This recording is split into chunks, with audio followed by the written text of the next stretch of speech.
ஜெபம். அன்பின் பரலோக பிதாவே, உம்மை நன்றியோடு துதிக்கிறோம் அப்பா, ஸ்தோத்தரிக்கிறோம், நன்றி செலுத்துகிறோம். உம்முடைய அன்புக்காக, உம்முடைய கிருபைக்காக, உம்முடைய இரக்கங்களுக்காக நன்றி அப்பா.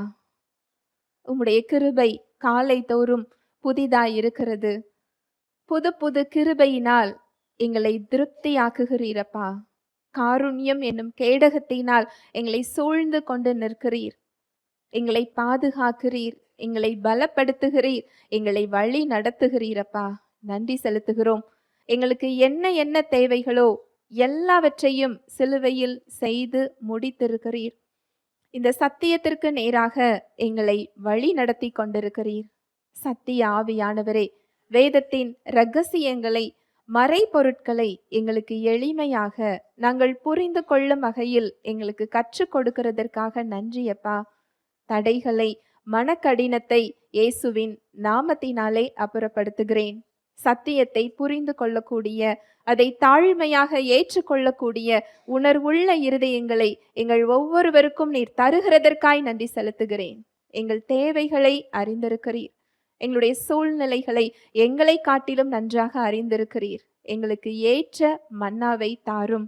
வார்த்தையாக நீர் கடந்து வருகிறதற்காய் நன்றி செலுத்துகிறேன். உம்முடைய வார்த்தையை நீர் அற்புதங்களினாலும் அடையாளங்களினாலும் உறுதிப்படுத்துகிறதற்காய் நன்றி செலுத்துகிறேன். என்னை மறைத்து நீர் வெளிப்படும். இயேசுவின் மூலம் ஜெபிக்கிறேன் நல்ல பிதாவே, ஆமென். Price the Lord. ஹல்லேலூயா. நன்றி இயேசுவே. தேவன் கிறிஸ்துவின் மூலம் நமக்கு என்ன செய்து முடிக்க வேண்டுமோ அதை செய்து முடித்து விட்டார். ஏசாயா 51:3 கர்த்தர் சீயோனுக்கு ஆறுதல் செய்வார். அவர் அதன் பாழான ஸ்தலங்களை எல்லாம் தேறுதல் அடைய செய்து அதன் வனாந்திரத்தை ஏதேனை போலவும் அதன் அவாந்திர வெளியை கர்த்தரின் தோட்டத்தை போலவும் ஆக்குவார். சந்தோஷமும் மகிழ்ச்சியும் துதியும் கீத சத்தமும் அதில் உண்டாயிருக்கும். கர்த்தர் சீயோனுக்கு ஆறுதல் செய்வார். அவர் அதன் பாழான ஸ்தலங்களை எல்லாம் தேறுதல் அடைய செய்து அதன் வனாந்தரத்தை ஏதேனை போலவும் அதன் அவாந்தர வெளியை கர்த்தரின் தோட்டத்தை போலவும் ஆக்குவார். சந்தோஷமும் மகிழ்ச்சியும் துதியும் கீத சத்தமும் அதில் உண்டாயிருக்கும். இந்த வாக்குத்தத்த வசனம் கிறிஸ்துவின் மூலம் சிலுவையில் நிறைவேற்றப்பட்டது. ஹல்லேலூயா. Praise the lord. நமக்கு என்ன என்ன தேவைகளோ எல்லாவற்றையும் அவர் சிலுவையில் செய்து முடித்திருக்கிறார். இதுல சொல்லப்பட்டிருக்கிற எல்லாவற்றையும் அவர் நிறைவேற்றி விட்டார். இந்த ஓய்வுக்குள், அவர் நமக்கு நிறைவேற்றி கொடுத்த இந்த வாழ்வுக்குள் எப்படி செல்வது, அதை தான் நம்ம தியானித்து கொண்டிருக்கிறோம். கடந்த வாரம் நம்முடைய ரட்சிப்பிற்கு என்ன தேவையோ அதை அவர் செய்து முடித்து விட்டார் என்று பார்த்தோம். அந்த ரட்சிப்புக்கு என்று அவர் இனிமேல் செய்ய வேண்டிய காரியம் என்று ஒன்றும் இல்லை. எப்பொழுது ஆண்டவராகிய இயேசு கிறிஸ்து முடிந்தது என்று சொன்னாரோ அப்பொழுதே அந்த ரட்சிப்பிற்கு என்ன செய்ய வேண்டுமோ அதை சட்டப்படி அவர் என்ன செய்து விட்டார்? செய்து முடித்து விட்டார். கிறிஸ்துவுக்குள் நாம் நீதிமானாக்கப்பட்டிருக்கிறோம் என்று பார்த்தோம். தேவனுடைய அவருடைய அன்பின்படி, இரக்கத்தின்படி, கிருபையாக இந்த ரட்சிப்பையும் இந்த மீட்பையும் இந்த வாழ்வையும் நமக்கு அவர் என்ன செய்திருக்கிறார்? கொடுத்திருக்கிறார். நாம் மன்னிக்கப்பட்டிருக்கிறோம். நாம் தேவனால் அன்பு செய்யப்பட்டு கொண்டிருக்கிறோம். அவர் நம்மை அன்பு செய்கிறார், செய்து கொண்டிருக்கிறார். அவர் நம்மை விடுவித்திருக்கிறார், மீட்டிருக்கிறார், ரட்சித்திருக்கிறார், நம்மை மன்னித்திருக்கிறார், நமக்கு விடுதலை கொடுத்திருக்கிறார், நமக்கு ஒரு புது வாழ்வு கொடுத்திருக்கிறார். இயேசுவின் இரத்தத்தினால் நாம் நீதிமானாக்கப்பட்டிருக்கிறோம். இதை நீங்கள் ஏற்றுக்கொள்ளும் போதுதான் அந்த இளைப்பாறுதலுக்குள் என்ன செய்ய முடியும்? செல்ல முடியும். இந்த இளைப்பாறுதல் அப்படிங்கிறது நம்ம இந்த உலகத்தை முடித்து செல்லுகின்ற அந்த இளைப்பாறுதலை சொல்லவில்லை. எப்படி ஏதேன் தோட்டத்துல எல்லாவற்றையும் படைத்து அதை ஆண்டு அனுபவித்துக்கொள், அதை சொந்தமாக்கிக்கொள், அதை கீழ்ப்படுத்தி நீ ஆளுகை செய்து கொள் என்று கொடுத்தாரோ, அது போல கிறிஸ்துவுக்குள் நமக்கு ஒரு மிக பெரிய வாழ்வு என்ன செய்யப்பட்டிருக்கு? கொடுக்கப்பட்டிருக்கு. கிறிஸ்துவுக்குள் கொடுக்கப்பட்ட இந்த வாழ்வு, அந்த வாழ்வில் நமக்கு ஒரு இளைப்பாறுதல் கொடுக்கப்பட்டிருக்கு. தேவனுடைய அன்புக்காக நீங்கள் போராட வேண்டிய அவசியம் இல்லை. அவருடைய மன்னிப்புக்காக நீங்க கெஞ்சி நிற்க வேண்டிய அவசியம் இல்லை. அவருடைய தயவு வேண்டும் என்று நீங்கள் உங்களுடைய வாழ்க்கையில போராட வேண்டும் என்ற அவசியம் இல்லை. எனக்கு விடுதலை வேண்டும், எனக்கு சுகம் வேண்டும், அவருடைய கிருபை வேண்டும், நான் என்ன செய்ய வேண்டும் என்று போராடக்கூடிய இடத்துல அவர் என்ன செய்யல? வைக்கல. எல்லாம் செய்து முடிக்கப்பட்டிருக்கிற, ஆயத்தமாக்கப்பட்டிருக்கின்ற அந்த இளைப்பாறுதலுக்குள் உங்களை வாழச் சொல்லுகிறார், அனுபவிக்க சொல்லுகிறார். அவர் என்ன செய்து முடித்திருக்கிறாரோ அதை அறிந்து, அதை விசுவாசித்து நீங்கள் ஏற்றுக்கொள்ளும் போது அந்த இளைப்பாறுதலை நீங்கள் அனுபவிக்க முடியும். ஹல்லேலூயா, பிரைஸ் தி லார்ட். இன்றைக்கு நம்ம பார்க்க போறது, இதுல சொல்லப்பட்டிருக்கிற இந்த வாக்குத்தத்தம் ஒவ்வொரு விசுவாசிக்கும் கிறிஸ்துவுக்குள் செய்து முடிக்கப்பட்டிருக்கிறது. நமக்கு அவர் ஆறுதலை கொடுத்திருக்கிறார். நம்முடைய வனாந்தரத்தை அவர் ஏதேனை போல அவர் மாற்றி இருக்கிறார். பாழான ஸ்தலங்களை எல்லாம் தேறுதல் அடைய செய்து, உங்க வாழ்க்கையில எதெல்லாம் இடிந்து நொறுங்கி பாழாகி கிடக்கிறதோ, எதையெல்லாம் இழந்து போயிருக்கிறீங்களோ, அதையெல்லாம் புதிதாக கெட்டுவதற்கு அவர் காத்து கொண்டிருக்கிறார். இதெல்லாம் கிறிஸ்துவுக்குள் கொடுக்கப்பட்ட வாக்குத்தத்தங்கள், செய்து முடிக்கப்பட்டவைகள். அவாந்தர வெளியை கர்த்தரின் தோட்டத்தை போலவும் உங்களோட பயம், கவலை, உங்களுடைய அழுகை, புலம்பல், வருத்தம், பாரம் அதையெல்லாம் போக்கி சந்தோஷமும் மகிழ்ச்சியும் துதியும் கீத சத்தத்தையும் அவர் என்ன செய்திருக்கிறாரா? கொடுத்திருக்கிறார். இப்பேற்பட்ட ஒரு வாழ்க்கைக்குள்ள நம்ம போகிறதற்கு இன்றைக்கு நம்ம பார்க்க போகிற சத்தியம், நீங்கள் கவலைப்படாதிருங்கள். நம்ம என்ன செய்யக்கூடாதா? கவலைப்படக்கூடாதா? நீங்க கவலைப்படாம இருக்கும் பொழுதுதான் இந்த ஓய்வுக்குள்ள என்ன செய்ய முடியும்? போக முடியும். இது உங்களுக்கு சின்ன விஷயமா தெரியலாம், இது உங்களுக்கு ஒரு ஆலோசனையா தெரியலாம். இது ஆலோசனை அல்ல, தேவனுடைய கட்டளை. ஏனென்றால் கவலைப்படாமல் இருப்பதற்கு என்ன செய்ய வேண்டுமோ அதை அவர் என்ன செய்திருக்கிறார்? செய்து முடித்து விட்டார். அவருடைய சந்தோஷத்தையும் அவருடைய சமாதானத்தையும் நீங்க அனுபவிப்பதற்காக அவர் காத்து கொண்டிருக்கிறார். இந்த கவலை என்பது உங்களுடைய உணர்வுகள்னு நம்ம நினைக்கிறோம். நம்முடைய அன்றாட வாழ்க்கையில நம்ம எதிர்கொள்ளக்கூடிய நம்முடைய ரெஸ்பான்சிபிலிட்டி நம்ம நினைக்கிறோம். இதை நான் யோசிக்காம யாரு யோசிப்பாங்க? இதை நான் பொறுப்பெடுத்துக் கொள்ளாமல் இதை யார் செய்வார்கள்? இதை நான் சிந்திக்காமல் யார் இதற்காக சிந்திக்க முடியும் அப்படின்னு சொல்லி நம்ம பிரச்சனைகளை உள்வாங்கி அதை தியானித்து கொண்டிருக்கிறோம். இந்த கவலை படக்கூடாது என்பது ஆலோசனை அல்ல, இது ஒரு கட்டளை. உங்களுடைய அன்றாட வாழ்க்கையில அது சின்ன காரியமா இருந்தாலும் சரி, அது பெரிய காரியமா இருந்தாலும் சரி, இந்த கவலை உங்களை அந்த இளைப்பாறுதலுக்குள்ள போக விடாமல் தடுக்கிறது. இது சின்ன காரியமா இருக்கலாம், பெரிய காரியமா இருக்கலாம். ஏனென்றால் இந்த இளைப்பாறுதலில் உங்களுக்கான மகிழ்ச்சியும் சமாதானமும் வைக்கப்பட்டிருக்கிறது. நான் மறுபடியும் சொல்றேன், இந்த உலகத்துல பிரச்சனைகள் இல்லை என்று அர்த்தம் இல்லை. எல்லாமே இயேசு கிறிஸ்து செய்து முடித்ததினால் இந்த உலகம் நமக்கு ஒரு மலர்பாதை போன்றெல்லாம் இருக்காது. இந்த உலகம் பொல்லாங்கனுக்குள் கிடக்கிறது. நம்ம அனுதினமும் இந்த பொல்லாங்கான இந்த உலகத்துல உள்ள சூழ்நிலைகளையும் அதுல இருக்கின்ற காரியங்களையும் எதிர்கொள்ள வேண்டிய இடத்துல நாம இருக்கிறோம். இங்க பிரச்சனைகள் உண்டு என்று வேதம் சொல்லுகிறது. ஆனால் அதுல திடன் கொள்ள சொல்லி அவருடைய சத்தியம் நமக்கு கற்று தருகிறது. இதுல திடன் கொள்ளுங்கள் அப்படிங்கிறது ஆங்கிலத்துல எப்படி இருக்கும் அப்படின்னா, சந்தோஷமாக எதிர்கொள்ளுங்கள். பிரச்சனையை என்ன செய்யணுமா? சந்தோஷமா எதிர்கொள்ளணுமா? எப்பொழுது பிரச்சனையை சந்தோஷமா எதிர்கொள்ளுவோம்? அதோட முடிவு நமக்கு ஜெயம் என்று தெரிந்தால், அதுல நான் தோற்று போகிறதில்லை என்று தெரிந்தால், அதுல நான் வெற்றியை பார்த்து விடுவேன் என்ற நிச்சயம் எனக்கு இருந்தால் நம்ம அதை எப்படி எதிர்கொள்ளுவோம்? சந்தோஷமா எதிர்கொள்ளுவோம். நாம ஏன் பிரச்சனைகளை சந்தோஷமா எதிர்கொள்றது இல்ல? ஏன் பிரச்சனையை பார்த்து நாம் கவலை கொள்கிறோம்? ஏன் பயம் ஏற்படுகிறது? ஏன் சோர்வு வருகிறது? ஏன் புலம்பிக் கொண்டிருக்கிறோம் அப்படின்னு சொன்னா அதுல வெற்றியை பார்த்து விடுவோம் என்ற நம்பிக்கை நமக்கு இல்லை. அப்ப ரூட் வேர் மூலம் பார்த்தீர்கள் என்றால் தேவன் மேல நமக்கு என்ன இல்லை? நம்பிக்கை இல்லை. ஆனா வாய் என்ன சொல்லுது? நான் அவரை விசுவாசிக்கிறேன், என் பிரச்சனை எல்லாம் அவர் பார்த்து கொள்ளுவார் என்று நான் என்ன செய்கிறேன்? நம்புகிறேன். ஆனால் என் பிரச்சனை எப்படி இருக்கு? அப்படியே இருக்கு. அதை என்னால என்ன செய்ய முடியல? சுமக்க முடியல. இது எதை குறிக்கிறது என்றால் நம்முடைய இருதயத்தில் உள்ள நிலைமையை அது காட்டுகிறது. அவர் மீது நமக்கு என்ன இல்லை? விசுவாசம் இல்லை. அவருடைய அன்பின் மீதும் அவருடைய இயல்பின் மீதும் அவருடைய வார்த்தையின் மீதும் நமக்கு என்ன இல்லை? விசுவாசம் இல்லை.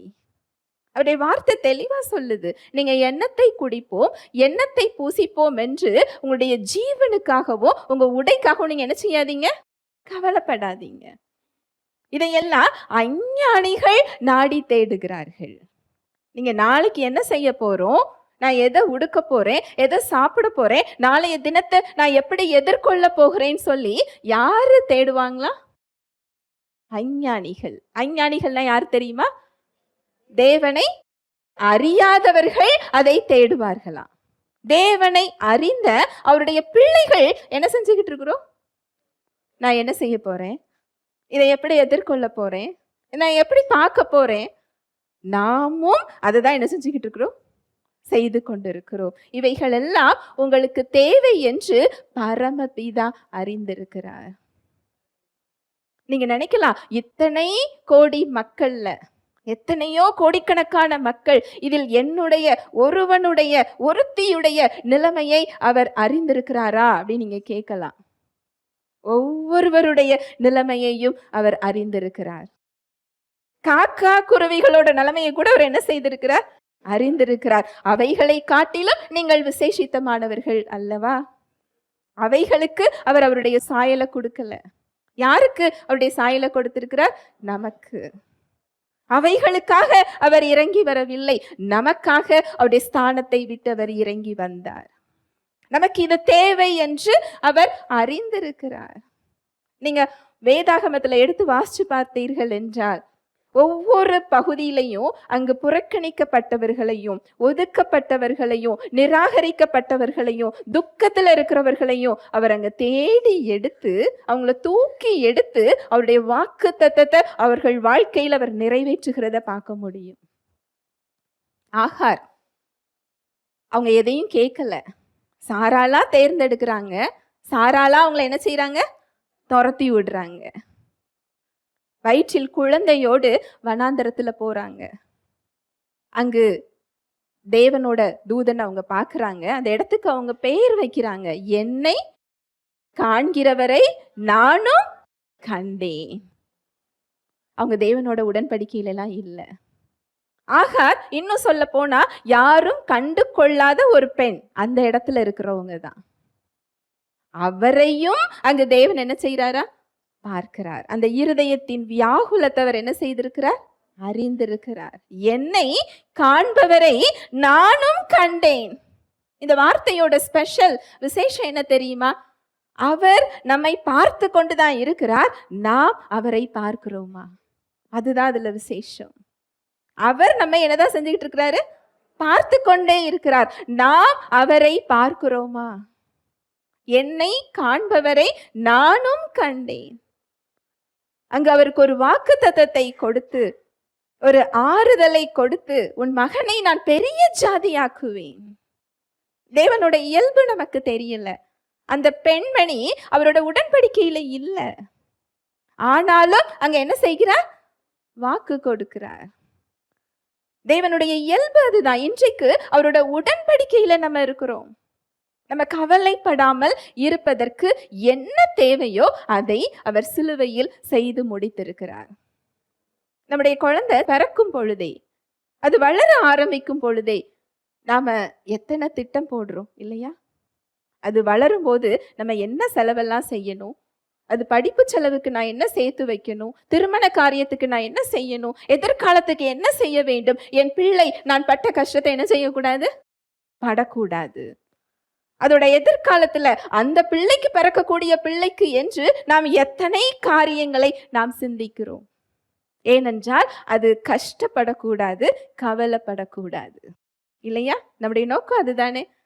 நம்முடைய பிள்ளைகள் கவலையாக இருந்தால், நம்மோடு ஒரு காரியத்தை அவங்க ஷேர் பண்ணல, பகிர்ந்து கொள்ளல, அந்த துக்கத்தை அவங்களே சுமந்து கொண்டே இருந்தால் பெற்றோர்களுடைய மனம் எப்படி இருக்கும்? சந்தோஷமா இருக்குமா? இல்லை. என் பிள்ளை எதற்காக கஷ்டப்படுகிறது, அதோட துக்கம் என்ன, அதை நான் கேட்டு அதை என்ன செய்யணும்? தீர்த்து வைக்க வேண்டும். பொல்லாதவர்களாகிய நாம் நல்ல ஈவுகளை கொடுக்க அறிந்திருக்கும் போது நாம கவலைப்பட்டு கொண்டே துக்க முகத்தோட இருப்பது தேவனுக்கு எப்படிப்பட்டதா இருக்கும்? அவருக்கு அதுல சந்தோஷப்படவில்லை. உங்க கவலைய போக்க அவர் விரும்புகிறார். அந்த பாரத்தை அவர் சுமந்து கொள்ள விரும்புகிறார். நீங்க சுமக்க அவர் என்ன செய்யல? விரும்பவில்லை. கவலை என்பது ஒரு அவிசுவாசம். அந்த கவலை என்பது திருட வருகின்ற ஒரு வழி. அந்த கவலை என்பது அவர் நமக்கு சிலுவையில் கொடுத்திருக்கின்ற அந்த வாழ்வை நம்ம பெற்றுக்கொள்ள விடாமல் தடுக்கின்ற ஒரு தடைக்கல். அந்த கவலை என்பது தேவனை செயல்பட விடாமல் நாம் செய்கின்ற ஒரு காரியம். இது சின்ன விஷயம்லாம் கிடையாது. நாம நினைக்கிறோம், எவ்வளோ நாளா இதை நான் சுமந்துகிட்டு இருக்கிறேன், எனக்கு ஏன் இதுல பதில் கிடைக்கல? நீங்க சுமந்து கொள்ள தேவையில்லை, அதை நான் சுமக்கிறேன் என்று அவர் சொல்லுகிறார்.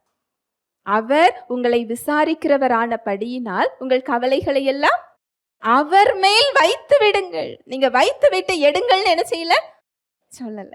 நாம என்ன செய்யறோம்? வைக்கிறோம், எடுக்கிறோம். அவரை பார்க்கும்போது கொடுக்கிறோம், பிரச்சனையை பார்க்கும்போது என்ன செய்யறோம்? எடுக்கிறோம். அந்த பிரச்சனையை அவர் கையில என்ன செய்யறது இல்ல? கொடுக்கிறது இல்ல. கொடுக்க பயிற்சி செய்யுங்கள். அது ஒரு பிராக்டிஸ் தான். ஏனென்றால் பிசாசானவன் எவனை விழுங்கலாமோ என்று வகை தேடி கொண்டிருக்கிறவன் அந்த பாரத்தை உங்க மூலம் சுமத்து உங்க பின்னாடியே என்ன செஞ்சுக்கிட்டு இருப்பான்? வந்து கொண்டே இருப்பான். ஆனால் தேவன் அந்த சுமைகளோடு நம்மையும் சுமப்பதற்காக என்ன செய்து கொண்டிருக்கிறார்? அவரும் காத்து கொண்டிருக்கிறார். ஹல்லேலூயா, பிரைஸ் தி லார்ட். பிலிப்பியர் 4:19. என் தேவன் தம்முடைய ஐஸ்வரியத்தின்படி உங்கள் குறைவுகளை எல்லாம் கிறிஸ்து இயேசுவுக்குள் மகிமையிலே நிறைவாக்குவார். என் தேவன் தம்முடைய ஐஸ்வரியத்தின்படி. உங்க கவலையெல்லாம் எப்படி சரியாகுமா? நம்மளுடைய கையில் இருக்கிற இருப்பின்படி இல்லை, நம்ம சூழ்நிலையின்படி இல்லை, நம்ம பலத்தின்படி இல்லை, நம்முடைய பிரச்சனையின் அளவின்படி இல்லை, நம்முடைய தேவைகளின் அளவின்படி இல்லை, அவருடைய ஐஸ்வரியத்தின்படி. ஹல்லேலூயா, பிரைஸ் தி லார்ட். அவருடைய ஐஸ்வர்யம் என்ன நமக்கு என்ன செய்யறது இல்ல? தெரியல. நம்முடைய பிரச்சனைகளை காட்டிலும் அவருடைய வல்லமை பெரியது. நம்ம சமாதானம் இல்லாம எந்த இடத்துல இழந்து நிற்கிறோமோ அதுல சமாதானத்தை கொடுப்பதற்கு அவர் போதுமானவராக இருக்கிறார். உங்க துக்கத்தை மாற்றுவதற்கு அந்த சந்தோஷம் போதுமானதாக இருக்கிறது. உங்க பலவீனத்தை மாற்றுவதற்கு அவருடைய வல்லமை போதுமானதாக இருக்கிறது.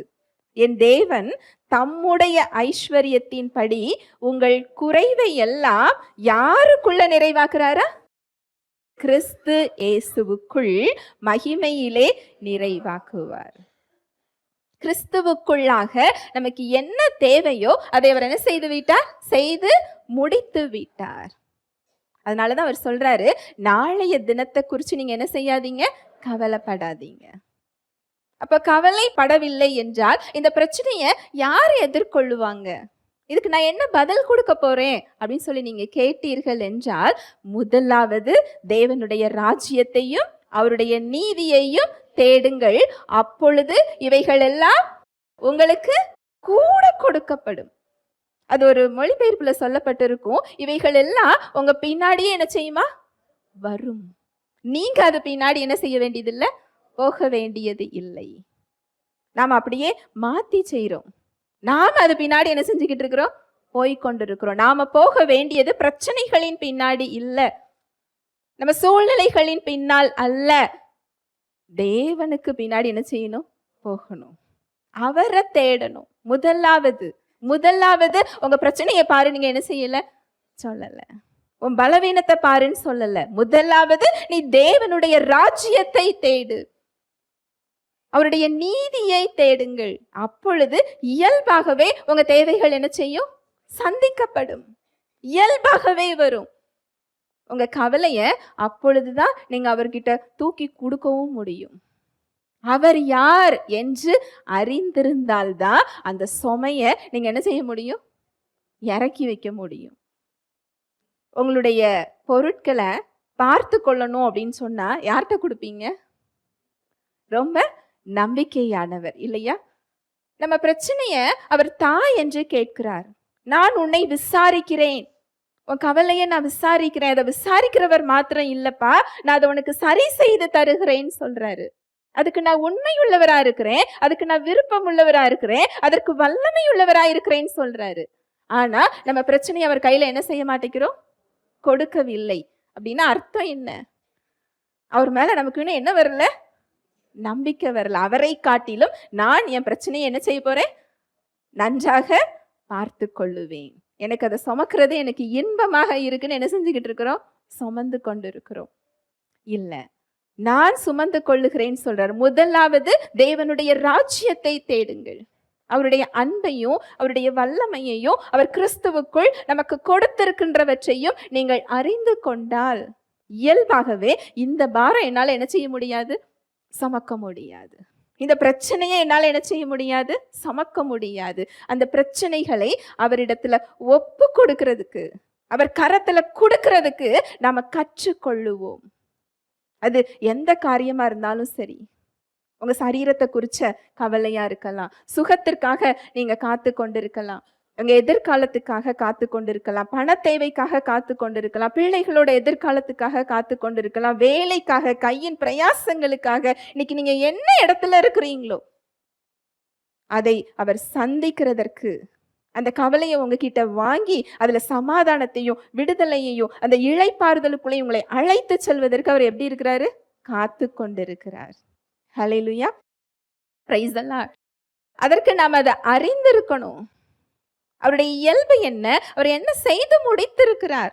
அவருடைய அன்பு என்ன? அவர் வார்த்தை என்ன சொல்லுகிறது? வேதம் முழுவதும் தேவன் ஒவ்வொரு மக்களோட தேவைகளை தேடி தேடி போய் சந்திக்கிறத என்ன செய்ய முடியும்? பார்க்க முடியும். யாத்ராகமம் 16:4. அப்பொழுது கர்த்தர் மோசேயை நோக்கி, நான் உங்களுக்கு வானத்திலிருந்து அப்பம் வருஷிக்க பண்ணுவேன். ஜனங்கள் போய் ஒவ்வொரு நாளுக்கு வேண்டியதை ஒவ்வொரு நாளிலும் சேர்த்து கொள்ள வேண்டும். அதனால் அவர்கள் என் நியாய பிரமாணத்தின்படி நடப்பார்களோ நடக்க மாட்டார்களோ என்று அவர்களை சோதிப்பேன். அப்பொழுது கர்த்தர் மோசேயை நோக்கி, நான் உங்களுக்கு வானத்திலிருந்து அப்பம் வருஷிக்க பண்ணுவேன். இது எந்த சூழ்நிலையில சொல்லப்பட்டது அப்படின்னு சொன்னா, வனாந்தரத்துல அந்த மக்களுக்கு ஒரு தேவை இருக்கு. என்ன தேவை இருக்குதுன்னா, அவங்களுக்கு சாப்பாடு இல்லை. சாப்பிட்றதுக்கு என்ன இல்லை? சாப்பாடு இல்லை. பெரிய பெரிய அற்புதங்களை பார்த்த மக்கள் தேவ பிரசன்னத்துல அவங்க நடந்து போய்கிட்டு இருக்கிறாங்க. அக்கினி ஸ்தம்பமாக அவர்களை வழி நடத்துகிறார், மேக ஸ்தம்பமாக அவர்களோடு கூட இருக்கிறார். அவங்க கையில என்ன இல்லை? சாப்பாடு இல்லை. இங்க தேவன் சொல்றாரு, என்ன சொல்றாரு பாருங்க, அந்த மக்கள் முறுமுறுக்கிறாங்க. அவர் சொல்றாரு, அப்பொழுது கர்த்தர் மோசேயை நோக்கி, நான் உங்களுக்கு வானத்திலிருந்து அப்பம் வர்ஷிக்க பண்ணுவேன். ஹல்லேலூயா, பிரைஸ் தி லார்ட். இது எவ்வளோ பெரிய அற்புதம் நீங்க பாக்குறீங்களா? இதை விட பெரிய அற்புதத்தை நம்ம வாழ்க்கையில செய்திருக்கிறார். இந்த அப்பத்தை காட்டிலும் மெய்யான ஜீவ அப்பத்தை அவர் நமக்கு தந்திருக்கிறார். ஹல்லேலூயா, பிரைஸ் தி லார்ட். அவர்களை காட்டிலும் நாம் விசேஷித்தமானவர்கள். அந்த வனாந்தர வாழ்க்கையில அவர்களோட தேவையை சந்திக்கிறார். இங்க அப்ப மாத்திரம் இல்லை, அடுத்த அதிகாரம் பார்த்தீர்கள் என்றால் அடுத்த இடத்துக்கு போகும்போது அவங்களுக்கு தண்ணீர் இருக்காது. தண்ணீர் இல்லைன்னு சொல்லி முறுமுறுக்க ஆரம்பிப்பாங்க. யாத்ராகமம் 17:6. அங்கே ஓரேபிலே நான் உனக்கு முன்பாக கன்மலையின் மேல் நிற்பேன். நீ அந்த கன்மலையை அடி, அப்பொழுது ஜனங்கள் குடிக்க அதிலிருந்து தண்ணீர் புறப்படும் என்றார். அப்படியே மோசே இஸ்ரவேல் மூப்பரின் கண்களுக்கு முன்பாக செய்தான்.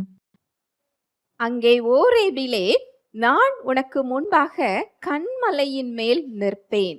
எப்பொழுதுமே வேதத்துல கன்மலை என்று சொல்லப்படுறது கிறிஸ்துவை குறித்து சொல்லப்படும்.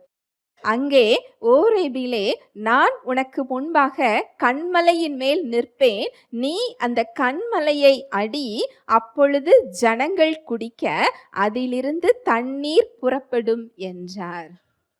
இது உங்களுக்கு பார்க்கறதுக்கு ஒரு சம்பவம் மாதிரி தெரியும், வரலாறாக தெரியலாம். அவங்களுக்கு சாப்பிட்றதுக்கு அப்பம் இல்லை, வானத்துல இருந்து என்ன வருது? அப்பம் வருது. மறுநாள் குடிக்க தண்ணீர் இல்லை, கண்மலையை அடிச்சாங்க, என்ன வருது? தண்ணீர் வருது. அந்த வனாந்தரத்துல அவங்களுடைய தினசரி அன்றாட தேவைகளை அவர் சந்திக்கிறார். இன்றைக்கு அந்த கண்மலையாகிய கிறிஸ்து அடிக்கப்பட்டதன் நிமித்தம் நம்முடைய வனாந்தரத்துல நம்முடைய தாகத்தை அவர் தீர்த்து கொண்டிருக்கிறார். ஹல்லேலூயா, பிரைஸ் தி லார்ட். அதனாலதான் அவர் சொல்றாரு, நீங்க நாளைக்காக என்ன செய்யாதீங்க, கவலைப்படாதிருங்கள். நீங்க நடக்கிற பாதை வனாந்திரம் தான். இந்த உலகம் பொல்லாங்கான ஒரு உலகம்தான். ஆனா நம்முடைய அன்றாட தேவைகளை சந்திக்கிறவர் நமக்குள் இருக்கிறார். அந்த தேவைகளை சந்திக்கக்கூடிய வல்லமை நிறைந்தவர். அதற்கு என்ன செய்ய வேண்டுமோ அதற்கானவற்றை அவர் கிறிஸ்துவுக்குள் செய்து முடித்து விட்டு நமக்குள்ள என்ன செய்து கொண்டிருக்கிறார்? காத்து கொண்டிருக்கிறார். ஹல்லேலூயா, பிரைஸ் தி லார்ட். இதுல ஒரு விசேஷம் என்ன அப்படின்னு சொன்னா, அந்த மன்னாவை ஒரு மாதத்திற்கு சேர்த்து எடுத்து வைக்க முடியாது. அன்றன்றைக்கு தான் அவங்க என்ன செய்ய முடியும்? எடுக்க முடியும். மறுநாளைக்கும் சேர்த்து எடுத்து வைத்தால் அது என்ன செஞ்சிரும்? கெட்டு போயிடும். ஏன் தெரியுமா? அதை ஒரு மாசம் சேர்த்து வச்சா உங்களுக்கு வேலை மிச்சம் தானே. நம்ம அப்படித்தானே நினைக்கிறோம் இல்லையா? ஆனா தேவன் அப்படி செயல்படுகிறவர் அல்ல. நம்முடைய அன்றாட தேவைகளுக்கு அவரை சார்ந்திருக்க அவர் விரும்புகிறார். ஒரு மாசத்துக்கு சேர்த்து வைத்தால் அவங்க தேவனை என்ன செஞ்சிருவாங்க? மறந்துடுவாங்க. நம்ம நிலைமையும் அதுதான். ஹல்லேலூயா, பிரைஸ் தி லார்ட். அடுத்து, கடினமான சூழ்நிலைகள்ல எதிர்பாராத விதத்துல அவர் நம்மளோட தேவைகளை சந்திக்கிறார். ஏன் கவலைப்படக்கூடாதுன்னா தேவனோட இயல்பு அது. கடினமான சூழ்நிலை எப்பேற்பட்ட சூழ்நிலை தெரியுமா? எலியா தீர்க்கதரிசி அவருக்கு ஒரு கட்டளையை கொடுக்கிறாரு. நீ ஆகாப் ராஜா கிட்ட போய் இனிமேல் மழை பெய்யாதுன்னு போய் என்ன செய்யணும்? தீர்க்க தரிசனம் சொல்லணும். இந்த ஆகாப் ராஜா தேவ பக்தியுள்ள ஒரு நல்ல ராஜாலாம் கிடையாது. தேவ பக்தி இல்லாத, ஒரு இரக்கம் இல்லாத ஒரு ராஜா, கர்த்தருக்கு பிரியமில்லாத வழியில நடக்கிற ஒரு அன்காட்லியான ஒரு ராஜா. அவர் போய் சொல்லும் பொழுது, இந்த வார்த்தையை சொல்லும் போது என்ன சூழ்நிலை என்றால், மழை நன்றாக பெய்து தேசம் எப்படி இருக்கு? செழிப்பா இருக்கு. இப்பேற்பட்ட சூழ்நிலையில ராஜாவுக்கு முன்னாடி போய் இனிமே மழை பெய்யாது, பஞ்சம் உண்டாக வேண்டும் என்று சொல்லணும். இதுல நாம இருந்தா இந்த வேலையை ஏற்றுக்கொள்வோமா, ஏற்றுக்கொள்ள மாட்டோமா? ஏனென்றால் அந்த ராஜாவுக்கு கோபம் வந்து அவர் என்னனாலும் செய்யலாம். ஜெயிலையும் போடலாம், கொலையும் என்ன செய்யலாம்? செய்யலாம். ஆனா இங்க எலியா தீர்க்கதரிசி அதுக்கு கீழ்ப்படிந்து அந்த வார்த்தையை போய் சொல்றாரு. கீழ்ப்படுகிறார். நல்லா கவனிங்க, அவர் கீழ்ப்படுகிறார். அடுத்து என்ன நடக்க போகிறதோ அந்த பொறுப்பு அது தேவனுடையது. அந்த வார்த்தைக்கு கீழ்ப்படிஞ்சா போதும். அங்க போய் அந்த வார்த்தையை சொல்லிட்டு அவருடைய பாதுகாப்பை தனது பொறுப்பாக்கி கொள்ளுகிறார். அவர் அப்படியே தூக்கிட்டு கேரீத் ஆற்றண்டைக்கு என்ன செய்யறாரு? கொண்டு செல்லுகிறார். எலியா நினைக்கலாம், ஒரு ஆற்றங்கரையில எனக்கு என்ன சாப்பாடு கிடைக்க போகுது? ஏனென்றால் ஆகாப் ராஜா மழை பெய்யவில்லை என்றவுடன் அவரை நாடு முழுவதும் என்ன செய்வாரு? தேடுவார். அடுத்து வர்ற அதிகாரத்துல அது சொல்லப்பட்டிருக்கும். இந்த நாட்டுல மட்டும் இல்ல, பக்கத்து நாட்டுல எல்லாம் அவர் என்ன செஞ்சாரா? தேடினாரா. எலியா கேட்டிருக்கலாம், நான் ஏதாவது ஊருக்குள்ள ஒரு வீட்டுல எனக்கு கொடுத்துருந்தீங்கன்னா எனக்கு சாப்பாடு கிடைக்குமே, இந்த கேரீத் ஆற்றண்டையில எனக்கு என்ன கிடைக்கும்னு அவர் கேட்டிருக்கலாமா? இல்லையா? கேட்டிருக்கலாம். ஆனா அவர் அங்க கேட்கல. அவருடைய திட்டத்துல போனா போதும். அடுத்தடுத்து என்ன தேவையோ அது யாரோட பொறுப்பு? தேவனுடைய பொறுப்பு. எப்பொழுதுமே தேவனுடைய சித்தத்துல செல்றது மிகவும் சிறந்தது. அது பாதுகாப்பானது. பிரச்சனை வராதுன்னு கிடையாது. நிறைய பேர் நினைக்கிறாங்க தேவனோட சித்தத்துல போனா எனக்கு கவலை இருக்காது, எனக்கு பிரச்சனை இருக்காது. அப்படிலாம் இல்ல. அங்க சீஷர்களை இயேசு கிறிஸ்து சொல்றாரு, அக்கறைக்கு போங்கன்னு சொல்றாரு. போக மாட்டேன்னு சொல்றாங்க. எதுக்கு போக மாட்டேன்னு சொல்றாங்க? அங்க புயல் வருகிற மாதிரி இருக்கு. அவங்க எல்லாம் மீனவர்கள். அவங்களுக்கு அந்த காலநிலையை பார்த்து அவங்க போக மாட்டேன்னு சொல்றாங்க. அவங்கள கட்டாயப்படுத்தி அங்க என்ன செய்யறாரு? அனுப்புகிறார். தேவனுடைய சித்தத்தில் அவர்கள் செல்றாங்க. அங்க புயல் வந்துதா? வந்தது. அங்க பிரச்சனை வந்துதா? வந்தது. அங்க மீனவர்கள்லாம் இறந்து போயிருவோம் நினைச்சு பயத்துல கத்தி அழுதாங்களாம். மீனவர்கள் புயலை பார்த்து கத்தணும்னா அந்த புயல் எப்படிப்பட்டதா இருக்கும்? பயங்கரமான ஒரு புயல். அது தேவனுடைய சித்தம் தான். தேவனுடைய சித்தத்துல அங்க என்ன வருது? புயல் வருது. ஆனால் படகு அமிழ்ந்து போகவில்லை. ஹல்லேலூயா, பிரைஸ் தி லார்ட். ஏன்னா அந்த வார்த்தையை கொடுத்தவர் அதுக்கு கீழ்ப்படியும் போது அந்த பாதுகாப்பும் அங்க தேவைகள் சந்திக்கப்படுறதும் அது அவருடைய பொறுப்பாக மாறுகிறது. அதே போலதான் இங்க எலியா தீர்க்கதரிசியும் ஆற்றங்கரையோரம் போய் உட்கார்ந்து இருக்கிறாரு. அந்த ஆற்றங்கரை ஒரு பெரிய ஒரு ஆற்றங்கரை. அடுத்த வேளை சாப்பாடு எனக்கு என்னன்னு அவர் கவலைப்படல. ஏன்னா அங்கு காகங்களின் மூலம் அவர் என்ன செய்யறாரா? போஷிக்கிறாரா. காக்காவோட இயல்பு என்ன தெரியுமா? சாப்பாடு என்ன செய்யும்? தூக்கிட்டு போயிரும். அது கையில ஒரு இறைச்சி துண்டை கொடுத்தா அது சாப்பிடுமா? எலியாவுக்கு கொடுக்குமா? அதோட இயல்பு என்னது? அது சாப்பிடும் இல்லையா? ஆனா காலையும் மாலையும் ஒரு இறைச்சி துண்டை எடுத்துட்டு போய் எங்க கொடுக்குதா? எலியாவுக்கு கொடுக்குதா. இதெல்லாம் நம்ம புத்திக்கு எட்டாது, நம்மளால ஆராய்ந்து முடியாது. இது ஒரு கஷ்டமான ஒரு சூழ்நிலை தான். அந்த இடத்துல அவருக்கு சாப்பாடுக்கு வழியே கிடையாது. ஆனா காகங்களை கொண்டவரங்க என்ன செய்யறாரா? போஷித்தார். அதே தேவனை நாம் ஆராதித்து கொண்டிருக்கிறோம். அதனாலதான் அவர் சொல்றாரு, நீங்க கவலைப்படாதிருங்கள். அவரால காக்காவை கொண்டு என்ன செய்ய முடியும்? போஷிக்க முடியும். அதோட இயல்பே அங்கு மாற்றப்படுகிறது. அந்த சாப்பாட அது சாப்பிடாம யாருக்கு கொண்டு வந்து கொடுக்குது? எலியாவுக்கு கொடுக்கு. அந்த ஆறோட தண்ணியும் பஞ்சத்துல என்ன செஞ்சிருது? வற்றி போயிருது. நான் உங்களோட வார்த்தைக்கு தானே நான் கீழ்ப்படிஞ்சேன். உங்க வார்த்தையில தானே நான் கீழ்ப்படிஞ்சு இந்த இடத்துல நிக்கிறேன். நான் வீட்டுக்குள்ள இல்ல, ஒரு வனாந்திர வாழ்க்கை. இந்த வனாந்திர வாழ்க்கையிலையும் ஆற்றோட நீர் வற்றி போயிட்டே அப்படின்னு சொல்லி அவர் கவலைப்படவும் இல்லை, புலம்பவும் இல்லை. அடுத்து அவருக்கான ப்ரொவிஷன், அங்க இன்னொரு வீடு ஆயத்தமாக்கப்படுகிறது. சாரிபாத் விதவை. சாரிபாத் விதவைக்காக இவர் அங்க போனாரா, இல்ல இவருக்காக அந்த அம்மா ஆசீர்வதிக்கப்பட்டாங்களான்னு தெரியல. 2 பேரும் ஆசீர்வதிக்கப்படுறாங்க. அந்த அற்புதம் அதை விட பெரிய அற்புதம். அந்த அம்மா ஒரு கையளவு மாவு, அதுக்கு தேவையான எண்ணெயை வச்சுக்கிட்டு இதை சாப்பிட்டுட்டு அவரும் அவருடைய மகனும் இறந்து போகணும்னு சொல்லி ஒரு திட்டத்துல இருக்கிறாங்க. விறகு பொறுக்கிக்கிட்டு இருக்கிறாங்க. எலியாவுக்கு வார்த்தை வருது, அங்கு ஒரு விதவைக்கு நான் என்ன செஞ்சிருக்கிறேன்? கட்டளையிட்டு இருக்கிறேன். அங்க விதவையோட உள்ளத்துல அவர் பேசியிருக்க வேண்டும். அந்தம்மா விறகு பொறுக்கிக்கிட்டு இருக்கிறாங்க. இவர் போய் கேட்கிறாரு, எனக்கு கொஞ்சம் தண்ணீர் வேண்டும். அந்த விதவையோட இடத்துல இருந்தோம்னா நாம என்ன செய்வோம்?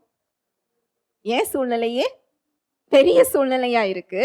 ஒருவேளை அப்பா சுட்டு சாப்பிட்டுட்டு சாக போற முடிவுல இருக்கிற நாம ஒருத்தவங்களுக்கு உதவி செய்வோமா, செய்ய மாட்டோமா? கண்டிப்பா செய்ய மாட்டோம். என் சூழ்நிலை உங்களுக்கு புரியுதா? என் சூழ்நிலை தெரியுதா? இல்ல அவங்கள நம்ம பொருட்படுத்தவே மாட்டோம். அவங்கள காது கொடுத்து அவங்க பிரச்சனை என்ன செய்ய மாட்டோம்? கேட்க மாட்டோம். ஏன் சாரிபாத் விதவை ஆசீர்வதிக்கப்பட்டார் என்று இப்ப புரியுதா? அவங்க தன்னை பார்க்கல, யாரை பார்க்கறாங்க? பிறரை பார்க்கிறார். அந்த தேவனோட வல்லமையை பெற்றுக்கொள்ற இருதயம்னு ஒன்று இருக்கு. அவர் கொடுத்திருக்கிறது எல்லாருக்கும் தான் என்ன செஞ்சிருக்கிறாரு? கொடுத்திருக்கிறார். ஒரே மாதிரி தான் கொடுத்திருக்கிறார். அவர்கிட்ட பட்சபாதம்லாம் கிடையாது. ஈக்குவல், எல்லாருக்கும் ஒரே மாதிரி இருக்கு. ஆனாலும் எல்லோரும் அதை ஒரே மாதிரி என்ன செய்யறது இல்லை? பெற்றுக்கொள்றது இல்லை. ஏனென்றால் ஒரே மாதிரி இருதயம் எல்லோருக்கும் இருப்பது இல்லை. அந்த அம்மா சரின்னு சொல்லி தண்ணி குடிக்க கொண்டு வர போகும்போது அப்படியே எனக்கு ஒரு அடைய சுட்டு எடுத்துட்டு வான்னு சொல்றாரு. அப்போ அந்த அம்மா சொல்றாங்க, நானும் என் மகனும் ஒரு கை அளவுதான் மாவு இருக்கு, அதுக்கு தேவையான எண்ணெய் தான் இருக்கு. இதை சுட்டு சாப்பிட்டுட்டு செத்து போகிற முடிவுல நாங்க என்ன செய்யறோம் இருக்கிறோம். அப்ப எலியா சொல்றாரு, முதல்ல அந்த அடைய செஞ்சு எனக்கு எடுத்துட்டு வா. இந்த பஞ்ச காலம் முழுவதும் அதுல என்ன வராது, குறை வராது. இத கேட்டு அந்த அம்மா அத விசுவாசம் இல்லாட்டி அவங்களால இதை என்ன செய்ய முடியாது. எனக்கு இருக்கிறதே ஒரு கை அளவு மாவு, இதையும் நீர் கேட்டா உனக்கு கொடுத்துட்டா என் பிள்ளைக்கு நான் என்ன செய்வேன், அவங்க என்ன செய்யல, கேட்கல. அதை செஞ்சு அவங்க எடுத்துட்டு வர்றாங்க. அடுத்து அவங்களுக்கும் அவங்க மகனுக்கும் செய்கிறதுக்கு அதுல மாவு இருக்குது. நீங்க நினைக்கிற மாதிரி அந்த பஞ்ச காலம் முழுவதும் அந்த மாவு பானை முழுவதும் மாவு, அந்த எண்ணெய் பானை முழுவதும் எண்ணெய், அப்படிலாம் அது என்ன செய்யல, வரல. ஒவ்வொரு நாளும் அன்றன்றைய வேலைக்கு அது என்ன செஞ்சுதான் வந்துதான். அதுவும் முதல்ல அந்த தேவ மனுஷனுக்கு அவங்க சுட்டு கொடுக்குறாங்க, அடுத்து அவங்களுக்கு என்ன வருது, மாவு வருகிறது. இது கொடுக்கறத இது சொல்லுது. நீங்க கொடுக்கும்போது அது என்ன செய்யும், பெருகும். அது எதுவா இருந்தாலும் சரி, அது பணம் மாத்திரம் இல்லை. நீங்க தேவனுடைய ராஜ்யத்துக்கு கொடுக்கும்போது உங்க கையின் பிரயாசங்கள் என்ன செய்யும், பெருகும். நீங்க சந்தோஷத்தை ஒருத்தங்களுக்கு கொடுக்கும்போது அந்த சந்தோஷம் உங்களுக்கு என்ன செய்யும், பெருகும். நாமளே அழுது வெடிஞ்சுக்கிட்டு இருந்தா மற்றவங்களுக்கு எப்படி சந்தோஷத்தை கொடுப்போம்? மற்றவங்களுக்கு சமாதானத்தை கொடுக்கும்போது அந்த சமாதானம் உங்ககிட்ட பெருகும். இதை நீங்க செஞ்சு பாருங்க. நாமளே கவலையோடு இருந்தால் மற்றவர்களுக்கு எப்படி சமாதானத்தை கொடுப்போம்? ஏன் பிரச்சனை, நான் கவலைப்படுறேன்னு சொல்றோம், அது ஒரு சுயநலம். ஒரு விசுவாசிய அவர் எப்படி வச்சிருக்கிறாரு தெரியுமா? இந்த இருள் நிறைஞ்ச உலகத்துல கலங்கரை விளக்காக வைத்திருக்கிறார். கலங்கரை விளக்கோட வேலை என்ன தெரியுமா?